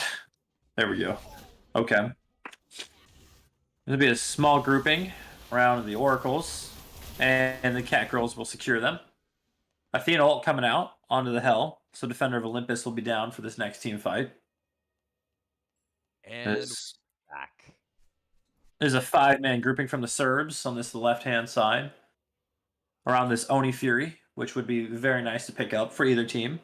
And I'm agree with you there, as it looks like they're pulling it all by themselves, and you know the Athena and Hell are there, but this Ardio, Than, and Set are a little bit of a ways away. As the Set does rotate over, the Athena does go in, and the Cerbs do secure this Oni Fury. As Athena looks like she might pay her life for this, and she does. As That was a lot of stack CC.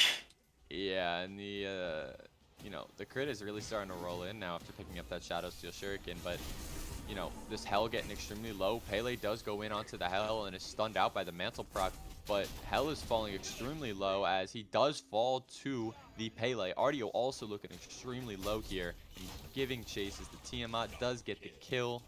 BD gets another kill onto the Thanatos here as Set absolutely demolishes the Pele, but he does fall in return, as I think like 12 clones just hit him and did like 5,000 damage. So, you know, and it looks like they're just gonna go pick up all these extra towers that are laying around here. These last two are hanging around. It looks like the Osiris will back, and they're gonna make their way over to Fire Giant, or at least back and buy wards for it. But it looks like they're just gonna go straight to it. As Tiamat does drop minions, looks like they're gonna aim to do Pyro first here. Fire hasn't quite spawned yet, so they gotta kill a little bit of time. Yeah, they still got a decent amount of time. Plus, Set's down for 20 seconds, Thana's down for 10 more. Like, they have a decent time to start fire if they wanted to. Doesn't look like they will. Everyone's gonna back up, reset, and then we can enjoy the Fire Giant dance. It's my favorite dance.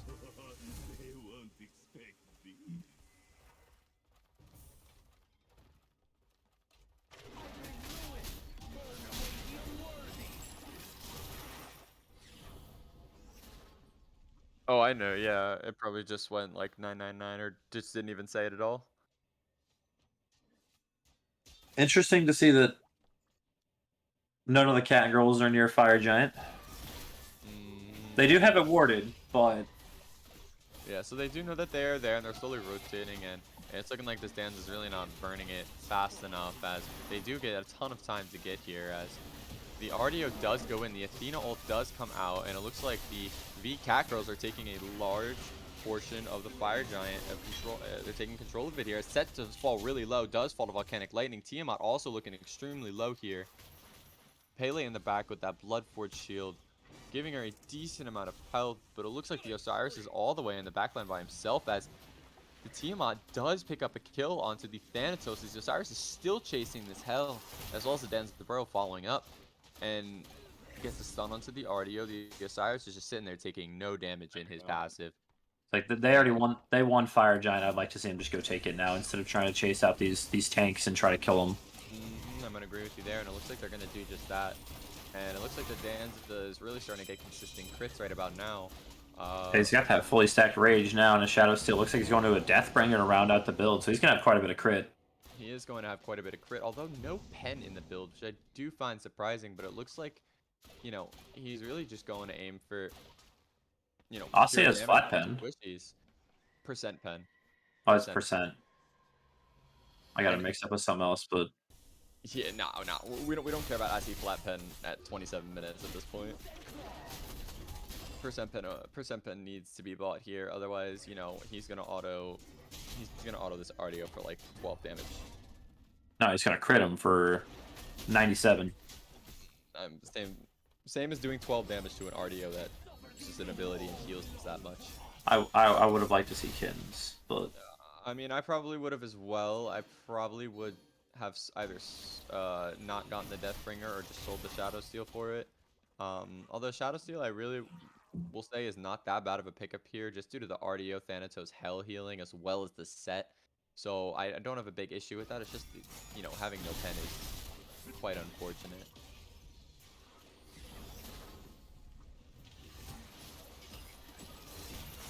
Nope, it's Death's Temper, and I totally support that. As Speedy does pick up a kill here, and the Athena is getting pulled, and she does get stunned out, but she does get away to the Hell Cleanse. And they are going to push this left side Phoenix here.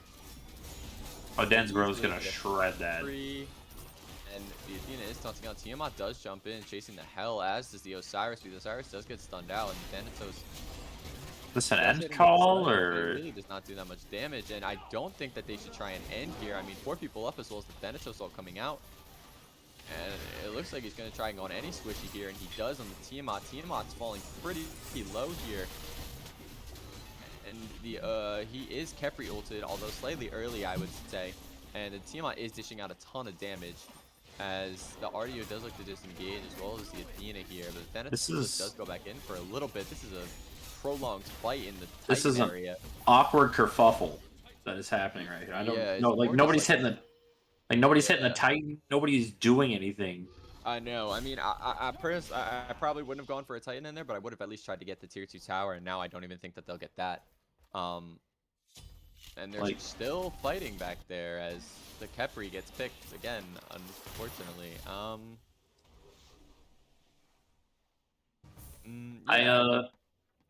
Kepri's probably the last guy you want to try and 1v5 on, unfortunately. He's not very high on damage. Some of these Kepri ults confuse me. Like that, he ulted the half-health Tiamat instead of the Pele that went in and did a lot of damage and then insta-died.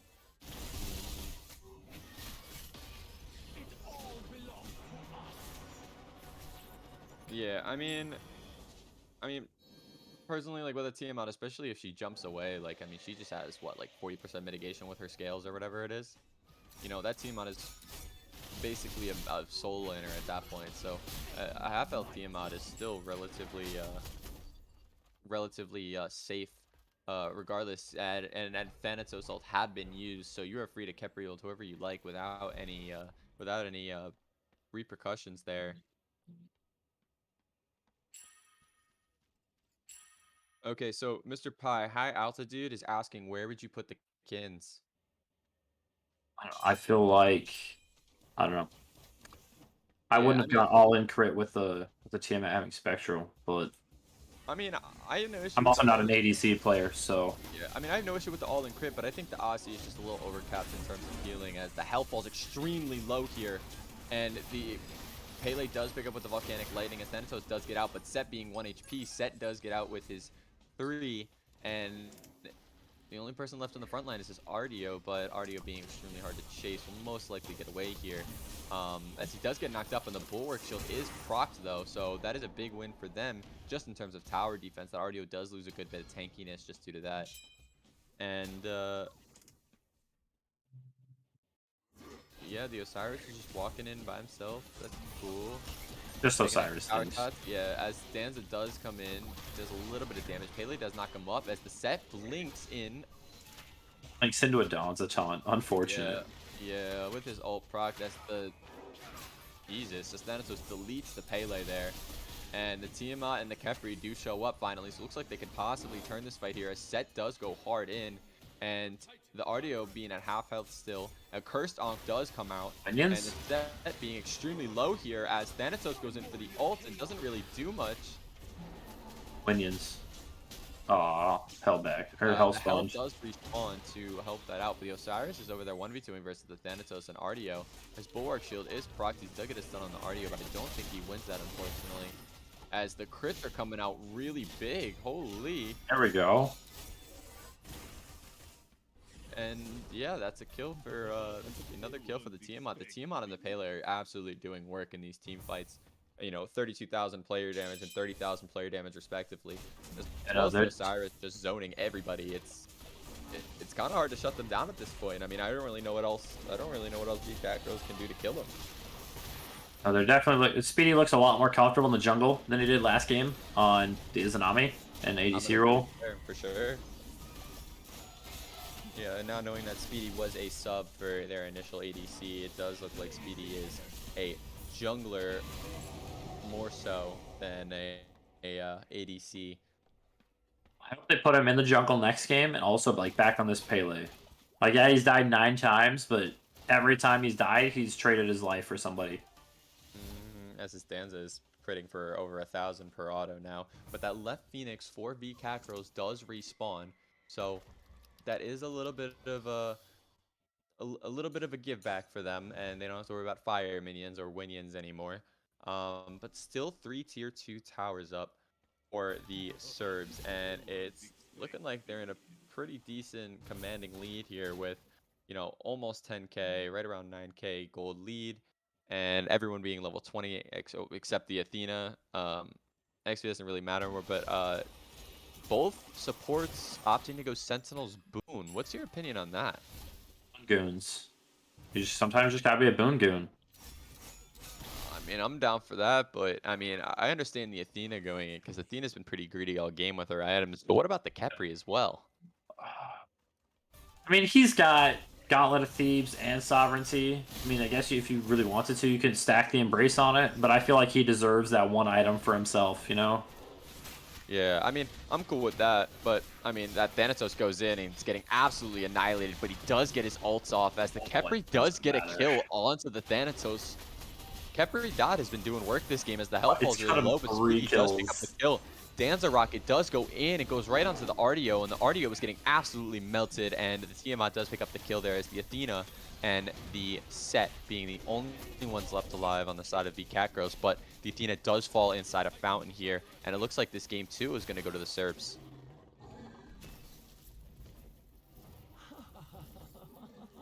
Oh lord. They looked a lot more communicated that game, the Serbs did. Speedy looked a lot more comfortable in the jungle, like I previously stated. I do like seeing assassins in the jungles too, instead of Medusa. It just felt like they team fought a lot better around it. Mm-hmm.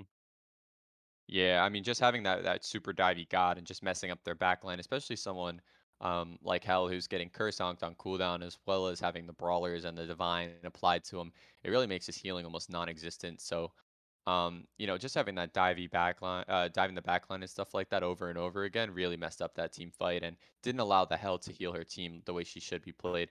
So, you know, quite unfortunate for the V-Cat girls, but the Serbs just played it really well there.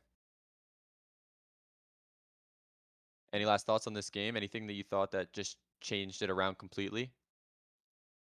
No, like I said, about halfway through that game, the Serbs got their stuff together and they started grouping a little bit better. They started going on the same target. They started focusing out the Hell, which is something I said that they were missing in game one. They didn't have a lot of target priority.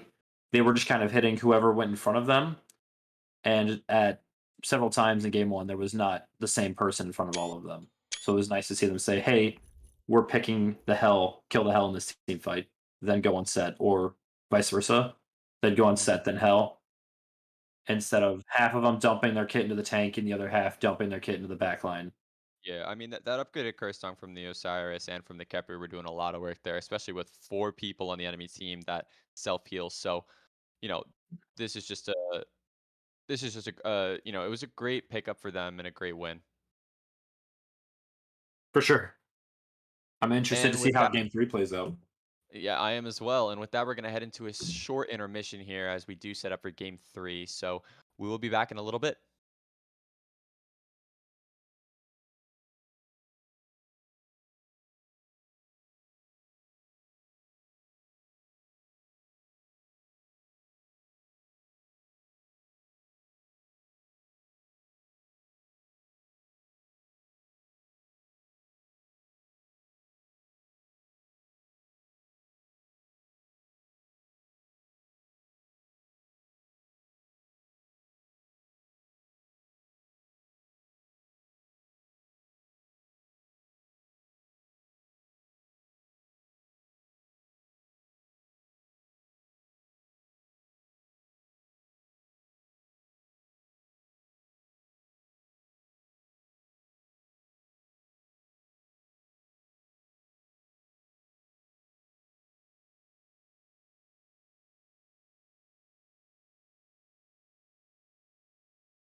Perfect.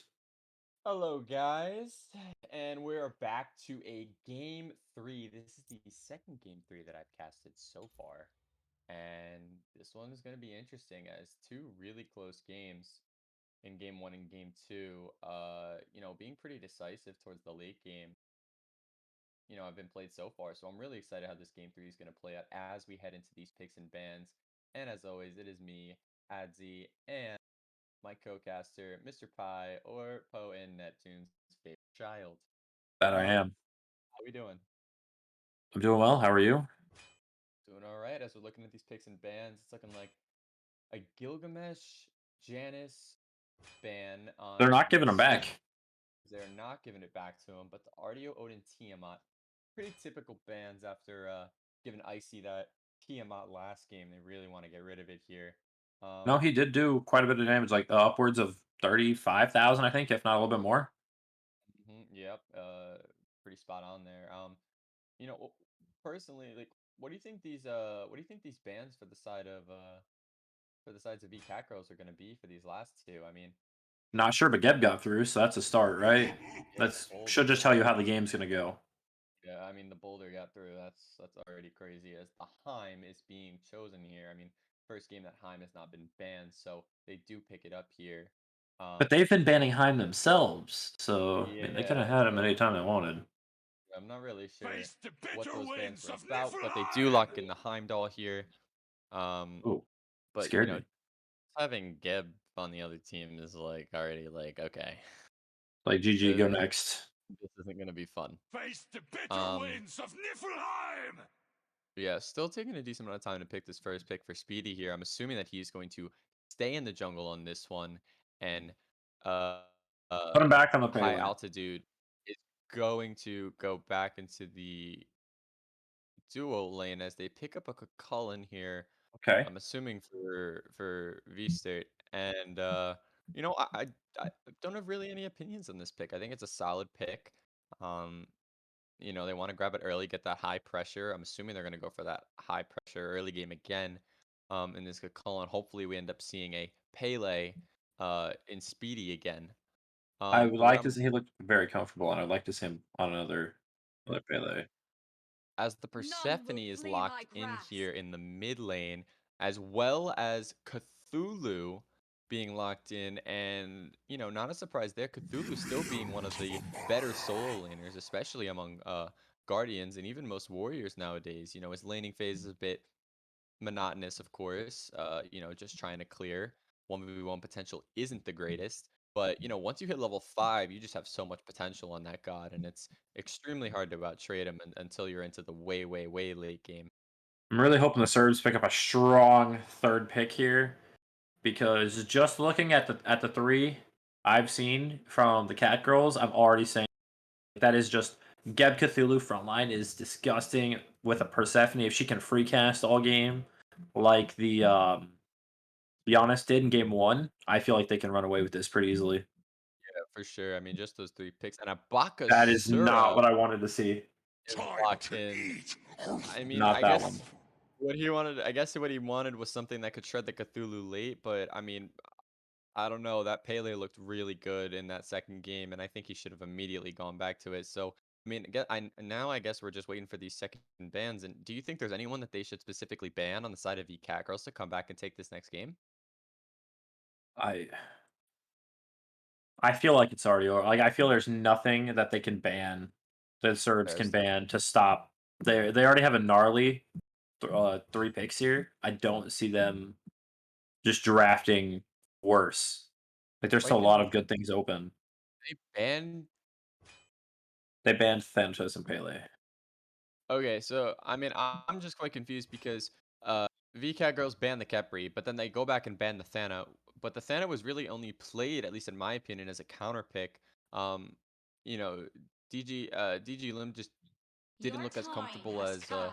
his as his Gilgamesh did in the first game on that Thanatos, as the Morrigan is locked in. And Cool. I do like this pick a lot, to be honest, by Icy here, just due to the Cthulhu and the Persephone being on the enemy team. It does give them a lot of burst damage.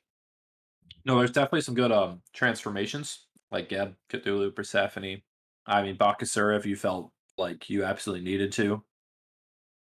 But I'm interested to see what Fable and DG are going to pick up. So it'd be the ADC and the jungle pickup here.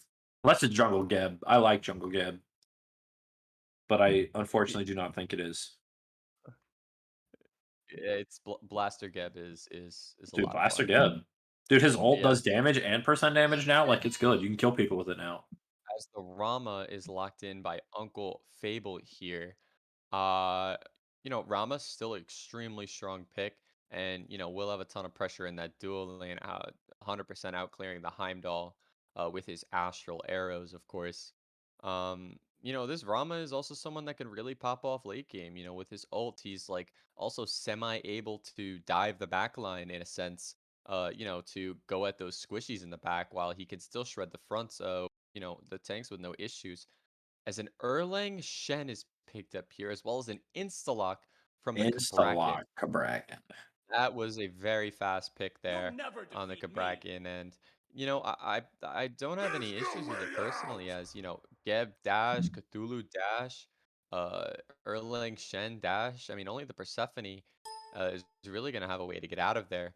So I don't have any issues with that, but just based off comps alone, I mean.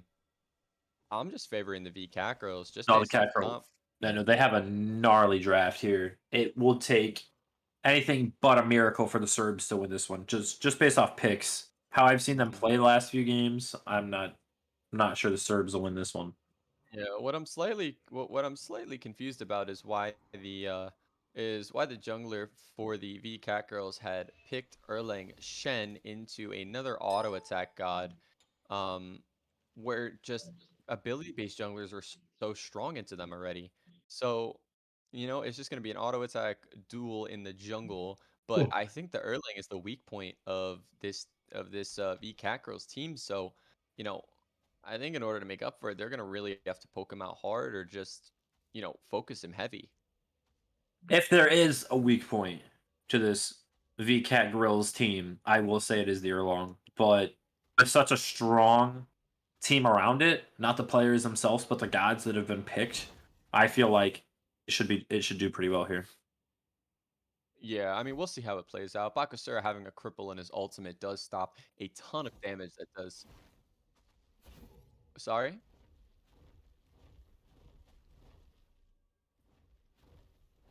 No, it's fine. They're VCat grills now. Um, Which yeah, one? so personally, yeah, the VCat grills comp I believe is, I mean, a little bit better to be honest with you. I mean, you have Kakulin, pretty early game god there. You have Baka hyper late, Morgan hyper late, Cabrakan mid to late, and then Heim will start swinging. So if they can actually get to that late game, I think they do stand a chance in terms of beating the VCAC in terms of beating the VCAC girls here. But it's all about just getting to that late game. Yeah, no, but see what they drafted last game and actually kind of worked was they went for early pressure, and I'm not seeing early pressure out of this team. Yeah, Not seeing a lot of yeah. it. I'm gonna agree with you there. I mean, they went for hyper late last time in that game one that they did end up losing, and which was quite unfortunate. But I mean, I think that hyper early aggression should have been the play here, and they Oh, didn't end up for it as high altitude. Does get a kill onto the Geb in the duo lane for first blood in under a minute. So, I mean, a great start for the Serbs already getting this Heimdall ahead. I mean, he's going to be someone that's going to have a major impact later in the game. that Bracken went upgraded sprint again, and he used it. So obviously, I'm going to assume that's what got them the kill there on the Geb. Who went Mhm. benevolence this game instead of the Sentinel's gift he's been going the last two games. Yeah, I mean that's a nice switch up though for the V-Cacros here as, just getting that Rama getting that Rama ahead as fast as possible, and also with the new benevolence change, it isn't that bad of an item as the Bakasura is extremely low and does fall to the pin here, in a kill for the V-Cat Girls as a return for the dual lane kill. But Heimdall hitting level 3 here, and the dual lane is slightly ahead in terms of XP and gold. Um, hopefully that Heimdall will come on sooner rather than later. But the Rama just needs to farm. Yeah, no. Yeah, I the li- Erlang will have a lot of pressure early, though, I will say. I'm interested to see this the Morgan Persephone lane. Yeah, I am as well. I mean, Morgan still having a ton of kill potential on almost anybody in the game, but just going on a Persephone in general is already spooky because just 2-3 and it does, 3/4 your health bar, if not all of it. So it's a bit disconcerting as playing Morgan into this god. So we'll see what happens as we get into later in the game and more items come online for damage. A lot of action happening in this duo lane. Yeah, a lot of poking, a lot of just like, small scuffles here and there. So they both go to their respective purple buffs. Um, this Bakasura is really just gonna have to hyper farm at this point in time. The Erlang is already up a kill on him. He has a death. This Erlang should hit 5 before him. Yeah, and as he does just now, Erlang can fight anybody in the game right now. You want to No know issue. what would tilt me? If that's a Hasek Katana first item for the Bakasura. I would be I'm devastated. I'm thinking it's gonna be either a golden blade or hopefully a stone cutting rather than as the Erlang is extremely low right now. Still continues to go in on the Cucullin, who's in his transform. Persephone does come out, but Persephone has no mana left as the Morgan does rotate over. Morgan does not hit very hard just yet as Cucullin does come out. Does a ton of damage to Persephone, but she does leap and is getting chased and will fall to the Cucullin as the Cucullin does get a lead here. And Speedy does pick up the kill on the Erling Shen. He blink ulted and And picked up the. that is absolutely huge for him. As he now gains back a lot of the farm that he lost. And he will get an invade off on the back camps here as well. As the Bracken is extremely low and will fall to the Rama here. But the Geb is also very One low as auto. time does TP away. Rama will ult Oh, he and hits hit all 3 all shots. 3 shots of the Astral Barrage. And that is extremely close to killing him. If the Heim had just been hit by maybe 1 or 2 more autos, he would have fallen to the Rama ult. But he does get out and decides to stay to clear. He watched the 2 back. I mean, Yeah, I mean, I guess so, but I'm not seeing any wards down. No eyes on the. Oh, I am seeing wards down actually. Yeah, 2 wards down in the duel lane, so he actually is okay. I was gonna say no eyes on the jungler, but the Bakasura also over here looking for all the farm he possibly can. Just misses the red buff, unfortunately, as the Erlang Shen goes to drop the blue buff, and the Baka does rotate around. And it's looking like a pretty even game so far. Pretty similar to the last game in terms of the amount of kills. Relatively low compared to game 1, as we are seeing the relatively high gold per minutes out of the mid ADC and the solo lane. But it's looking in favor of the Cerbs right now, as they're all above 400 gold per minute. And, V-Catgirls only has 1 person right at that rank. So slightly farming better and, having more kills on the board does help.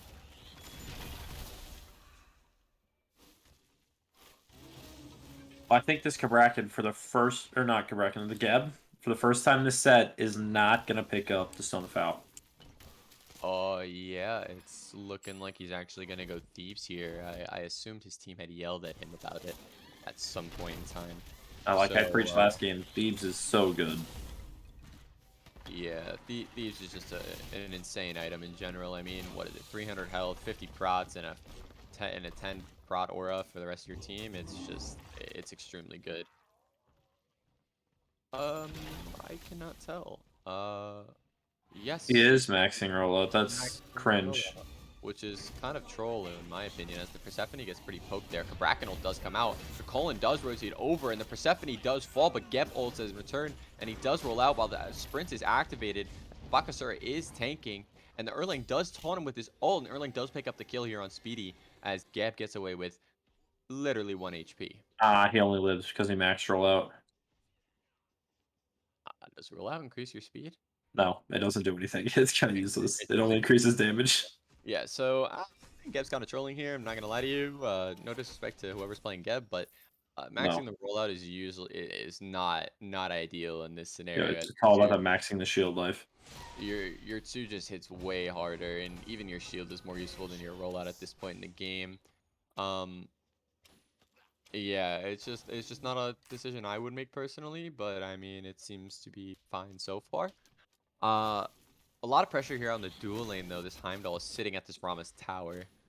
Um, just slightly getting poked out though. Unfortunately, will have to back off. Like two Um, Marauders, they killed an ult. mm-hmm. Yeah, so it's looking like this Rama really is just gonna go for poke and try and ult him. And this time is still playing relatively smart and playing back and, not falling for the bait here. As the Rama does roll in, does miss the Astral Arrow, does hit one auto. Unfortunately, two autos, three autos, as the ult comes in, and the What? beads out of Rama, but it looks like he will just kill him Uh, with autos. Not sure about that play. I mean, when you're Heimdall and you ult somebody and they beads, you're still in the animation for about a half second or so I after they feel beads. I feel like if you're gonna make a play like that, you have to know if his beads are up or down. If they're Yeah. up and you go for a play like that, that's kind of on you. You kind of misplayed there. And it If looks you like they're don't going know, I for wouldn't do Gorp. it.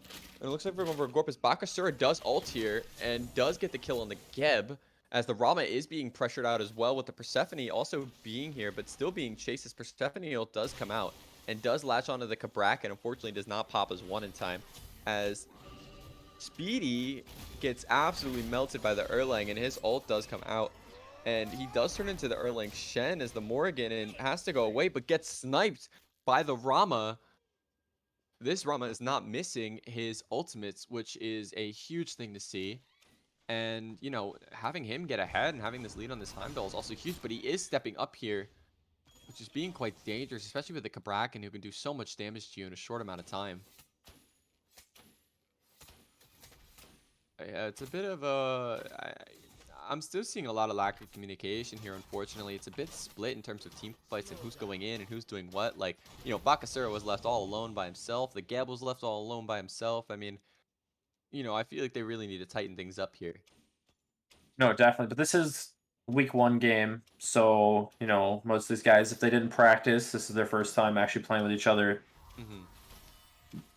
You have a few kinks to work out. Oh, yeah, for sure. As Bakasura is looking for a gank here, and the Rama has absolutely no mana whatsoever, and this Baka will be swinging Oh. decently hard due to the stone cutting, but Uh, that is a good Heim ult, as there is no Rama beads. As we were talking about before, Heim ult is not an ult you want to use to force beads. That's just, the animation takes way too long, so... I feel like he could have auto-attacked him once and he could have died instead of just Heim-ulting him. He had no mana to dash.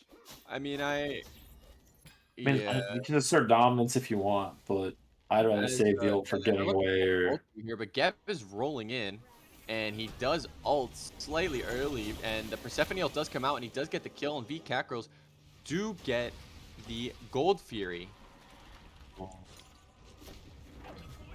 Yeah, the other Rama is a sniper as well, as Geb does roll out into the Baka and Cullen, but it's looking like he's not really doing damage. If he had his 2, that Baka would have been chunked 10 times more, but fortunately he did max the 1, as the Rama does have crit online already.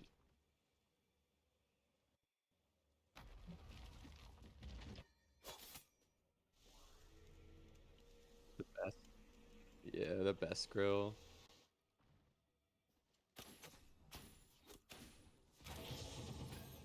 Okay, yeah, so I'm now told that every point into the 1 reduces its cooldown, but that is Still not not worth it. to change my decision whatsoever. No, still not As worth it. the 2 is still a much better ability.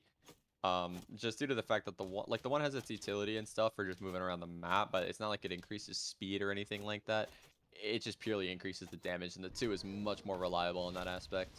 I'm not a fan of this Hasty Katana pickup from the Bakasura. I don't think I have an issue with it, but I just wish he had picked up a Golden Blade, as the ult comes out from Persephone, and is being chased by the Erlang Shen, who would also ult a Kabrakan ult Okay. out for some Interesting reason, ult. but that's totally fine, as they're looking for the invade on this red buff here, but Speedy is rotating over as well as the Morrigan, but it's looking like there's 5 people here for the side of the Catgirls. And Rama will snipe. He secured it. Buff, so He turned into Rama and sniped his red buff to get it. the I Morrigan, appreciate it. the Morrigan is also a sniper, so I will congratulate him for that. I don't think there's been more than 2 misses so far in this game on Rama's ult, and hopefully that will happen, but it's looking like the Heimdall is stepping up, and yep, will get caught in it with beads and does end up dying as the Wind Demon proves to outtrade absolutely everything because Heim got crit 4 times in 6 autos. So, yeah. Yeah, so unfortunately the Heim is falling a bit behind as Heimdall does not have a lot of attack speed early game, which is a bit of, part of his weakness, unfortunately, early is that you really need to get on that attack speed up just due to his autos hitting so hard. It's only a fair trade-off. But it's looking like there's 3 in left at the moment. I'm not sure what they're doing, if they're looking for this Scorpion or if they're actually looking to push this T2 and kill the Kabrak in here. But it's looking like they are diving as the Cthulhu does get caught and is now stuck in Trembles and can't really do anything as the Bulwark Shield is popped, but he does take a chunk of damage from the tower as the Geb walks in behind and is extremely low and looks like he'll fall here. I'm Okay. not really sure what that play was for. Everyone was pretty much out at that point, but it's fine. It's a support. It's not like it's a huge... If he had more points in the shield, I feel like he could have lived longer. But he had a baby shield because not points.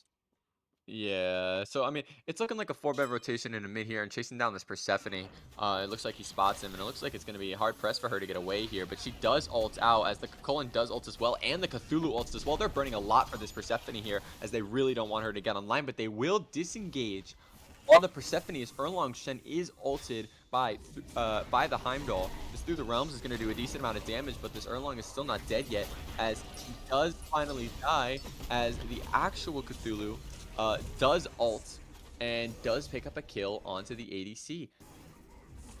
As the Kabrakan is also extremely low, and this Astral Barrage is also coming out and snipes him and gets him extremely low. If Geb had more points in his 2, that would have killed the Kabrakan, but the Kakulin is semi-peeling for his teammate here, as the Geb does roll out all the way through. A little bit dangerous there. The Morgan's off doing the purple buff and backing. Not even getting a purple buff. Come on, Meow. Yeah, it didn't even get the purple buff, just kind of left it as is. But it seems like this Persephone is getting extremely hard focused here. I mean, it worked for him last game. They sat on the mid laner last game, and they ended up winning. Yeah, no, And I'll agree with you there. But this time around, there's no Curse Dunk to increase that damage burst coming out of him. And Persephone being as dangerous as she is, especially to jump in on, I wonder, like, when her abilities scale, there's like 80%, 70% scaling, massive damaging abilities. I wonder if they're really going to be able to go on her at all, even late in the game, just two-shotting any jungler that really goes on her. I feel like they're going to have to invest a lot more.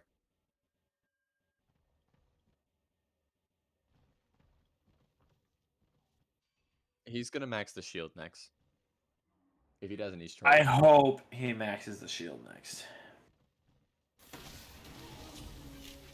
As Persephone just hits a snipe and does jump away from the Bakasura, but the Bakasura does ult. Persephone beats Aegis, but the Bakasura will continue to dive, dodges the one, but kites him around the T1 tower and lives with a minuscule amount of health there. The Bakasura did make a decent play and tried to eat a minion to live, but unfortunately it just wasn't enough. And yeah.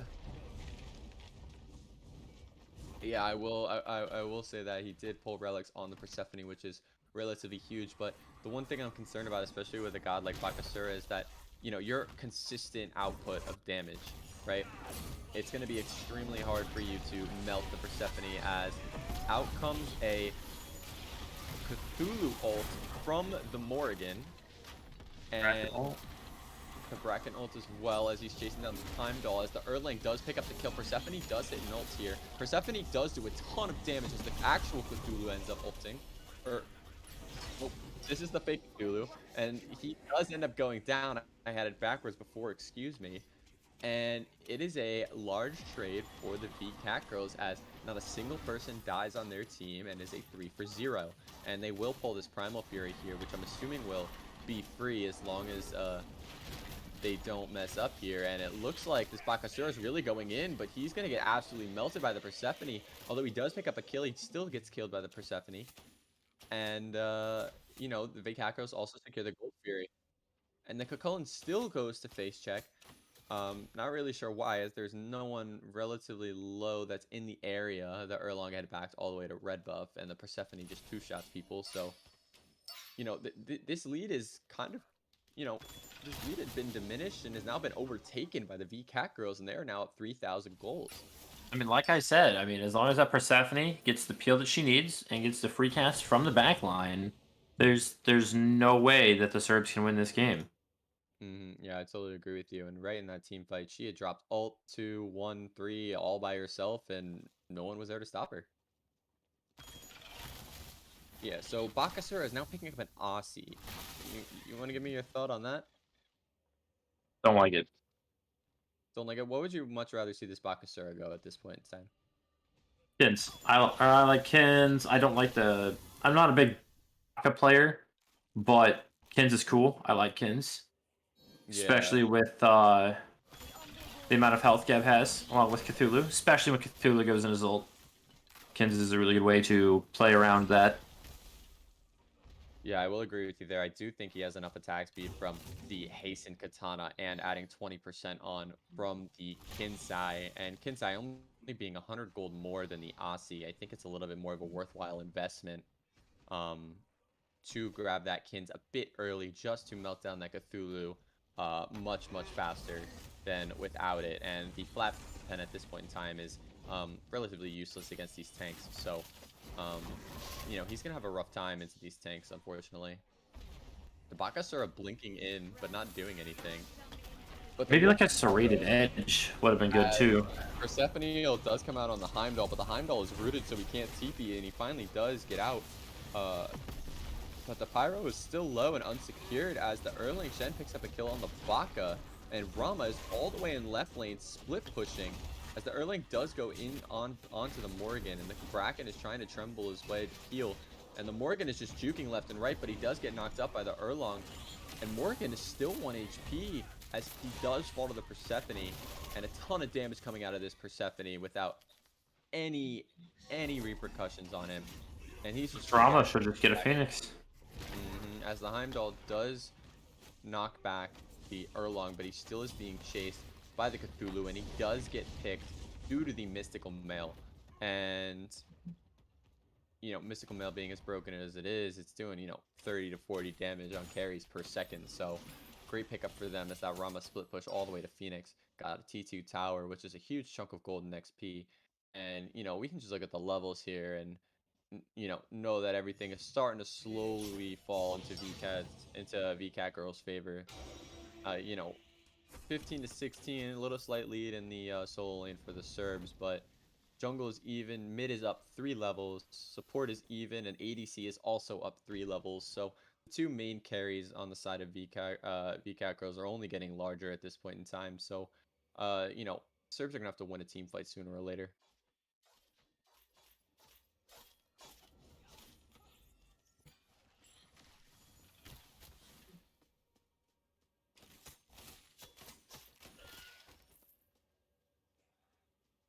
Yeah, so I mean, I'm seeing the double flat pen out of the Morrigan, which you know, I don't hate, but um I still think if you're gonna try to go any sort of one-shot Morrigan, you want to sort of really trade out that Divinus.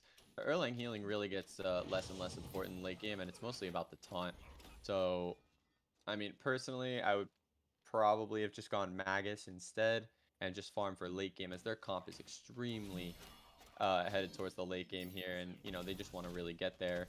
But Persephone being level 19, 8 and 3 at this point in time, I don't know who's going to be able to stop her unless she messes up on her own. So, you know, it's looking like they're pulling Fire Giant here as well.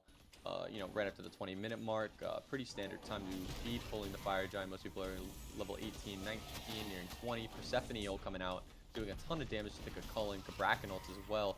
Cucullin 1 HP, running away, and it's looking like he will get away. Nope, just kidding, being sniped by the Rama.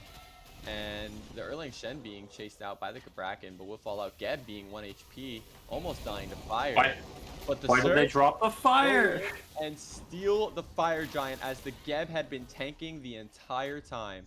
The Geb had Rama found rolled out the instead of plate securing fire. and took the rest of that Fire Giant as Rama rolled out. And the Erlang will get a pick on the Bakasura, who was trying to escape through the V-Catgirls jungle. But, Fire Giant on the Heimdall, the Morrigan, and the Kabrakan is a huge win for the Cerbs here. Like, I know the Rom went up into the ult and got a kill, but the whole team was zoned so far away. You should have just stayed on the ground, secured the Fire Giant, and let that kill go. Like, yeah, kills are cool, but you lost the Fire Giant because you were in the air, and you also rolled out of the pit and didn't secure Yeah, FG. yeah, It was really awkward to watch. Yeah, it was a bit awkward. I think it was just a little mix-up of priorities there, as Erlang was being chased down by the Kabrakan, and the Rama might have just rolled out to try and peel for him a bit. But Fire Giant there is 10 times more important than the Erlang Shen's life. But the question is, can the Serbs do anything with it with how far behind they are? Yeah, and it's looking like they're going for an Oni Fury here, at least grouping up for it, which could be a huge help for them in terms of just pushing minion waves, as it's looking like the V-Catgirls have a decent amount of pressure uh, in the lanes and, with towers down and such. So we'll see we'll see what happens with this Oni Fury, and it's looking like it's going pretty uncontested except for this Cthulhu walking in. But I don't know if they will be able to secure it correctly, as the They Serbs did. do secure it. And the Rama ult does come out. Rama shooting at the Persephone, but Persephone does a ton of damage there, as the Geb shield does shield him away, and he's just recasting as the Kakullan falls to the crit from the Rama. And the Heim is attempting to TP out here, but the Morgan is stuck as the Cthulhu ult does come out here. Morgan in huge trouble here, and she does fall as the Cthulhu and the Ram do pick up a kill. And it's a 4-for-0 in favor of V-Catgirls. Like I said in the picks and ban phase, this Geb and Cthulhu is an unstoppable front line. The two are working really well. The backliners are free casting. This Persephone and Rama are legitimately free casting the backline, killing people. There's nothing that can be done. This Yeah. Bakasura is kind of irrelevant. Unfortunately, this Bakasura can't sustain his damage long enough without dying to burst damage or CC, so it makes it really difficult for him to burst down somebody like a Persephone, who has even more burst damage than most junglers. So I'm not really sure this Persephone can be stopped, especially if she's consistently getting Geb Shield and Cthulhu ults to help her out. And look at the backline. We have the Persephone's 9-3 and Rama's 8-1. Yeah, this backline, like I said before, they had huge level leads, and now it's just continuously getting bigger. But these Oni minions are pushing down and are doing a decent amount, as a tier 1 tower does go down in left lane, giving them a little bit of golden XP to help them catch up a little bit. This Bakasura, though, is still level 18, as this Erlang Shen has now at 20, has Kins online, has Winged and Witchblade to counter this Bakasura extremely hard. And, this game is looking like it's, slowly growing further apart, but, one team fight can still change this whole thing. A quick deicide, Fire Giant, if not Fire Giant, just the rest of these towers will do. I'm gonna call this a 2-possession game for the Serbs here. They need 2 deicides to win this game, where I think the Cat Grills are 1 possession or deicide away from winning this game.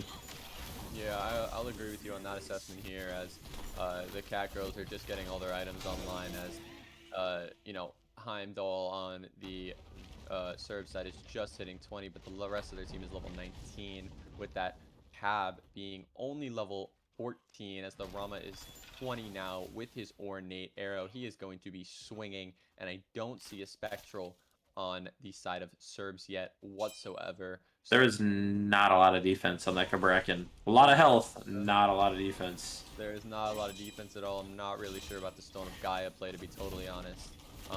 As Cab should really just be focusing on healing for his team rather than living on his own accord.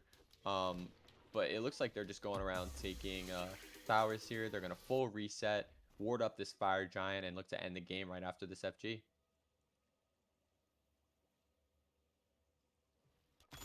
the Morgan here in a little bit of a dangerous position. As long as she doesn't get found out, she should be okay. But, they're 5 grouping. The Cthulhu just backed, I'm assuming, grabbed a ton of wards. You can see the wards, all over the place, as well as in the hands of these Cerbs. There are a ton of wards. Not many within the hands of the Catgirls, though, which is quite surprising as they've been warding very decently most of the game. I feel like most of their wards are down right now because most of them have them back. Cthulhu just came back from base. Obviously he picked up a couple wards while he was in there. Yeah, and it's looking like that they're holding control of the Fire Giant as the Rama is starting it, as he is critting forever, but he does roll out and in for some reason, but he's not punished whatsoever as the Bakasura is immediately leaving, and the Rama does go up for his snipes and does hit all 3 on the Bakasura, who's extremely low, but Persephone is being chased around, but there is a Cthulhu ult right there as the Rama just melts the Cabrakan because of the lack of spectral and physical defense, as the Cthulhu does pick up a kill there. Heimdall looking extremely low. Cullen getting hit for a ton of damage from the Rama due to the lack of spectral. Again, unfortunate for them. The Baka does go on the Persephone, though, and does take down the Persephone as the Heimdall does go in on the Geb, and Speedy does pick up the kill as V-Shirt does fall to the Erlong in the middle of the jungle. So extremely split there, and allowing 2 people to die that are pretty core for your team, a lot of your damage and a lot of your peel, as the Baka is just kind of getting poked out here. Hi, I mean, what are the repercussions of just splitting like that constantly? It never feels good to have your team fight get split up like that. Like, Cabrakan died on the other side of the Cthulhu ult because he was going in on Persephone. Like, he's the only one. I don't know if there were calls made like, hey, go on Persephone, and he's the only one that went. Or if nobody said anything. It was just weird. I did like the synergy they had on the Phoenix, where Speedy came in and saved the Himes' life from the Geb. That looked nice, but the whole rest of that team fight just looked really awkward from the Cerbs. Yeah, unfortunately, it might be due to the fact that Geb probably does not have the 2 max, so that would have been another kill on the Geb's score line. But yeah, Speedy, great job coming in and saving his carry. But they did get the return kill on the Cucullin, which does prevent, it does mitigate losses a bit. And now 3 of them do have Fire Giants, so your most important person right now is the Rama for sure. You should protect him with everything you have.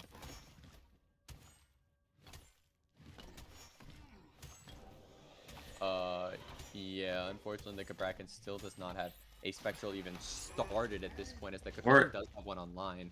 He's got a Shoguns now, boys. He's ready. Yeah. But that Kins is gonna hurt. Yeah, I mean, the Kins on the Erlong already absolutely shreds the Cabrakan, and, the Rama picking up the Kins as well. It's gonna do a boatload of damage to him. So, I mean, this is looking relatively grim for Cerbs at the moment. 10k gold, ever slowly increasing. They do have 3 Phoenixes up, so this Phoenix Siege could be a really big moment for them to try and turn this. But, with Cthulhu being up and Cthulhu ult, he can take Phoenix infinitely. So, we'll see how this goes. Phoenix already down to 2/3 of its health. Geb walking in, the Cthulhu dashing in as well. Cucullin blink ults. And the Cabrakan ult does come out, as well as the Morgan ult into the Cthulhu. But he's getting absolutely beamed, as you can see here. Their team fight split up again. He's already dead, as the Geb ult does come out. And the Bakasura also falls, as well as, this is a 5-on-3 at this point, and I'm not really sure what else they can do here. The Cucullin is getting absolutely low. The Cabrakan is also extremely low. Geb chasing. Geb is also 1 HP, but he will live. The Heimdall getting left by his heal, unfortunately. It's looking like this game is over here if the Cabrakan and Cucullin can't do anything here. I don't think that these are 2 gods without ults to actually save the game. Yeah, and it's just looking like there's not much they can do. The Persephone damage is just too much at this point in time, and the Rama's just sitting there autoing, and that is game 3, set match. Winners, V-Catgirls. I know, it's just the Cerbs on that Phoenix defense left both of their backliners alone when the support, the jungler, and the solo laner all blink past the Catgirls front line, and then just dumped all of their kit and still died, Yeah, not and I mean, returning it, not getting any kills. yeah, and just looking at the builds here, I mean, there's just a couple things I would definitely change. I mean, that Death's Embrace was really not doing that much for that Heimdall, unfortunately. Death's Temper there would have been a much better pickup, at least in my opinion, just due to the fact that Heim's autos already hit hard enough, and the Death's Temper just multiplies that amount as there's no cap to it, like how Power would have a soft cap or something like that. Heim's auto is There's a complete. lot of pen in And that. if we just look at the player damage difference too, it's pretty overwhelming as the Rama with the Heim definitely keeping pace though with the 22,000, Rama 23,000, but Persephone out damaging his counterpart by almost double the amount. Erlong doing almost 20,000, Baka sadly not doing enough, but Kakulin really doing a ton of work there. Big ults, big transformations and stuff like that. Damage mitigated is crazy too as well. I Um, want to point out that Bakasura had 84 structure damage and was the only person on the team to hit a tower or structure. yeah, I that's actually guarantee you it was when it was Phoenix diving or tower diving that Persephone that's actually a ended up bit. dying. I mean, honestly, a lot of these stats don't really show. It may seem like this game was a bit closer than it was, but I mean, towards the end of the game, it was just kind of a slow snowball, and these team fights were not really going the way of the Serbs. So, quite unfortunate for them. They definitely have some stuff to work on, of course, and definitely some team chemistry things to sort out. But there's definitely a large amount of potential in that group. We saw it in game two. They played well together. Personally, I would love to see Speedy on a more aggro god if he continues to play and isn't subbing anymore. But just that aggressive Pele was great. Um, the Heimdall, I would like to see like that. Danza was great as well. Um, Someone with maybe a bit more escapability. Heim's portals are pretty difficult to use consistently, as well as the extremely low cooldown time. Um, but yeah, I mean, Vischer was looking great in all three games as well. Uh, so I mean, they just have a lot of things to work on chemistry wise, but I mean, their mechanics are all there, of course.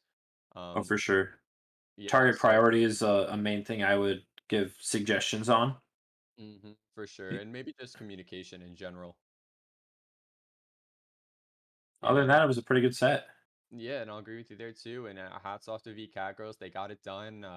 First, they played well together all three games, in my opinion. But the third game just kind of really weaved it all together. They were all, on each other. They were separating. They were separating team fights. They were peeling for their carries. So, I thought it was a great performance overall. Sure, it was an exciting week one for both the teams there. Yeah, I agree with you there. That has been the VCats versus the Serbs, week one, game three, winner VCats. So thank you guys for tuning in, and I'll catch you next time.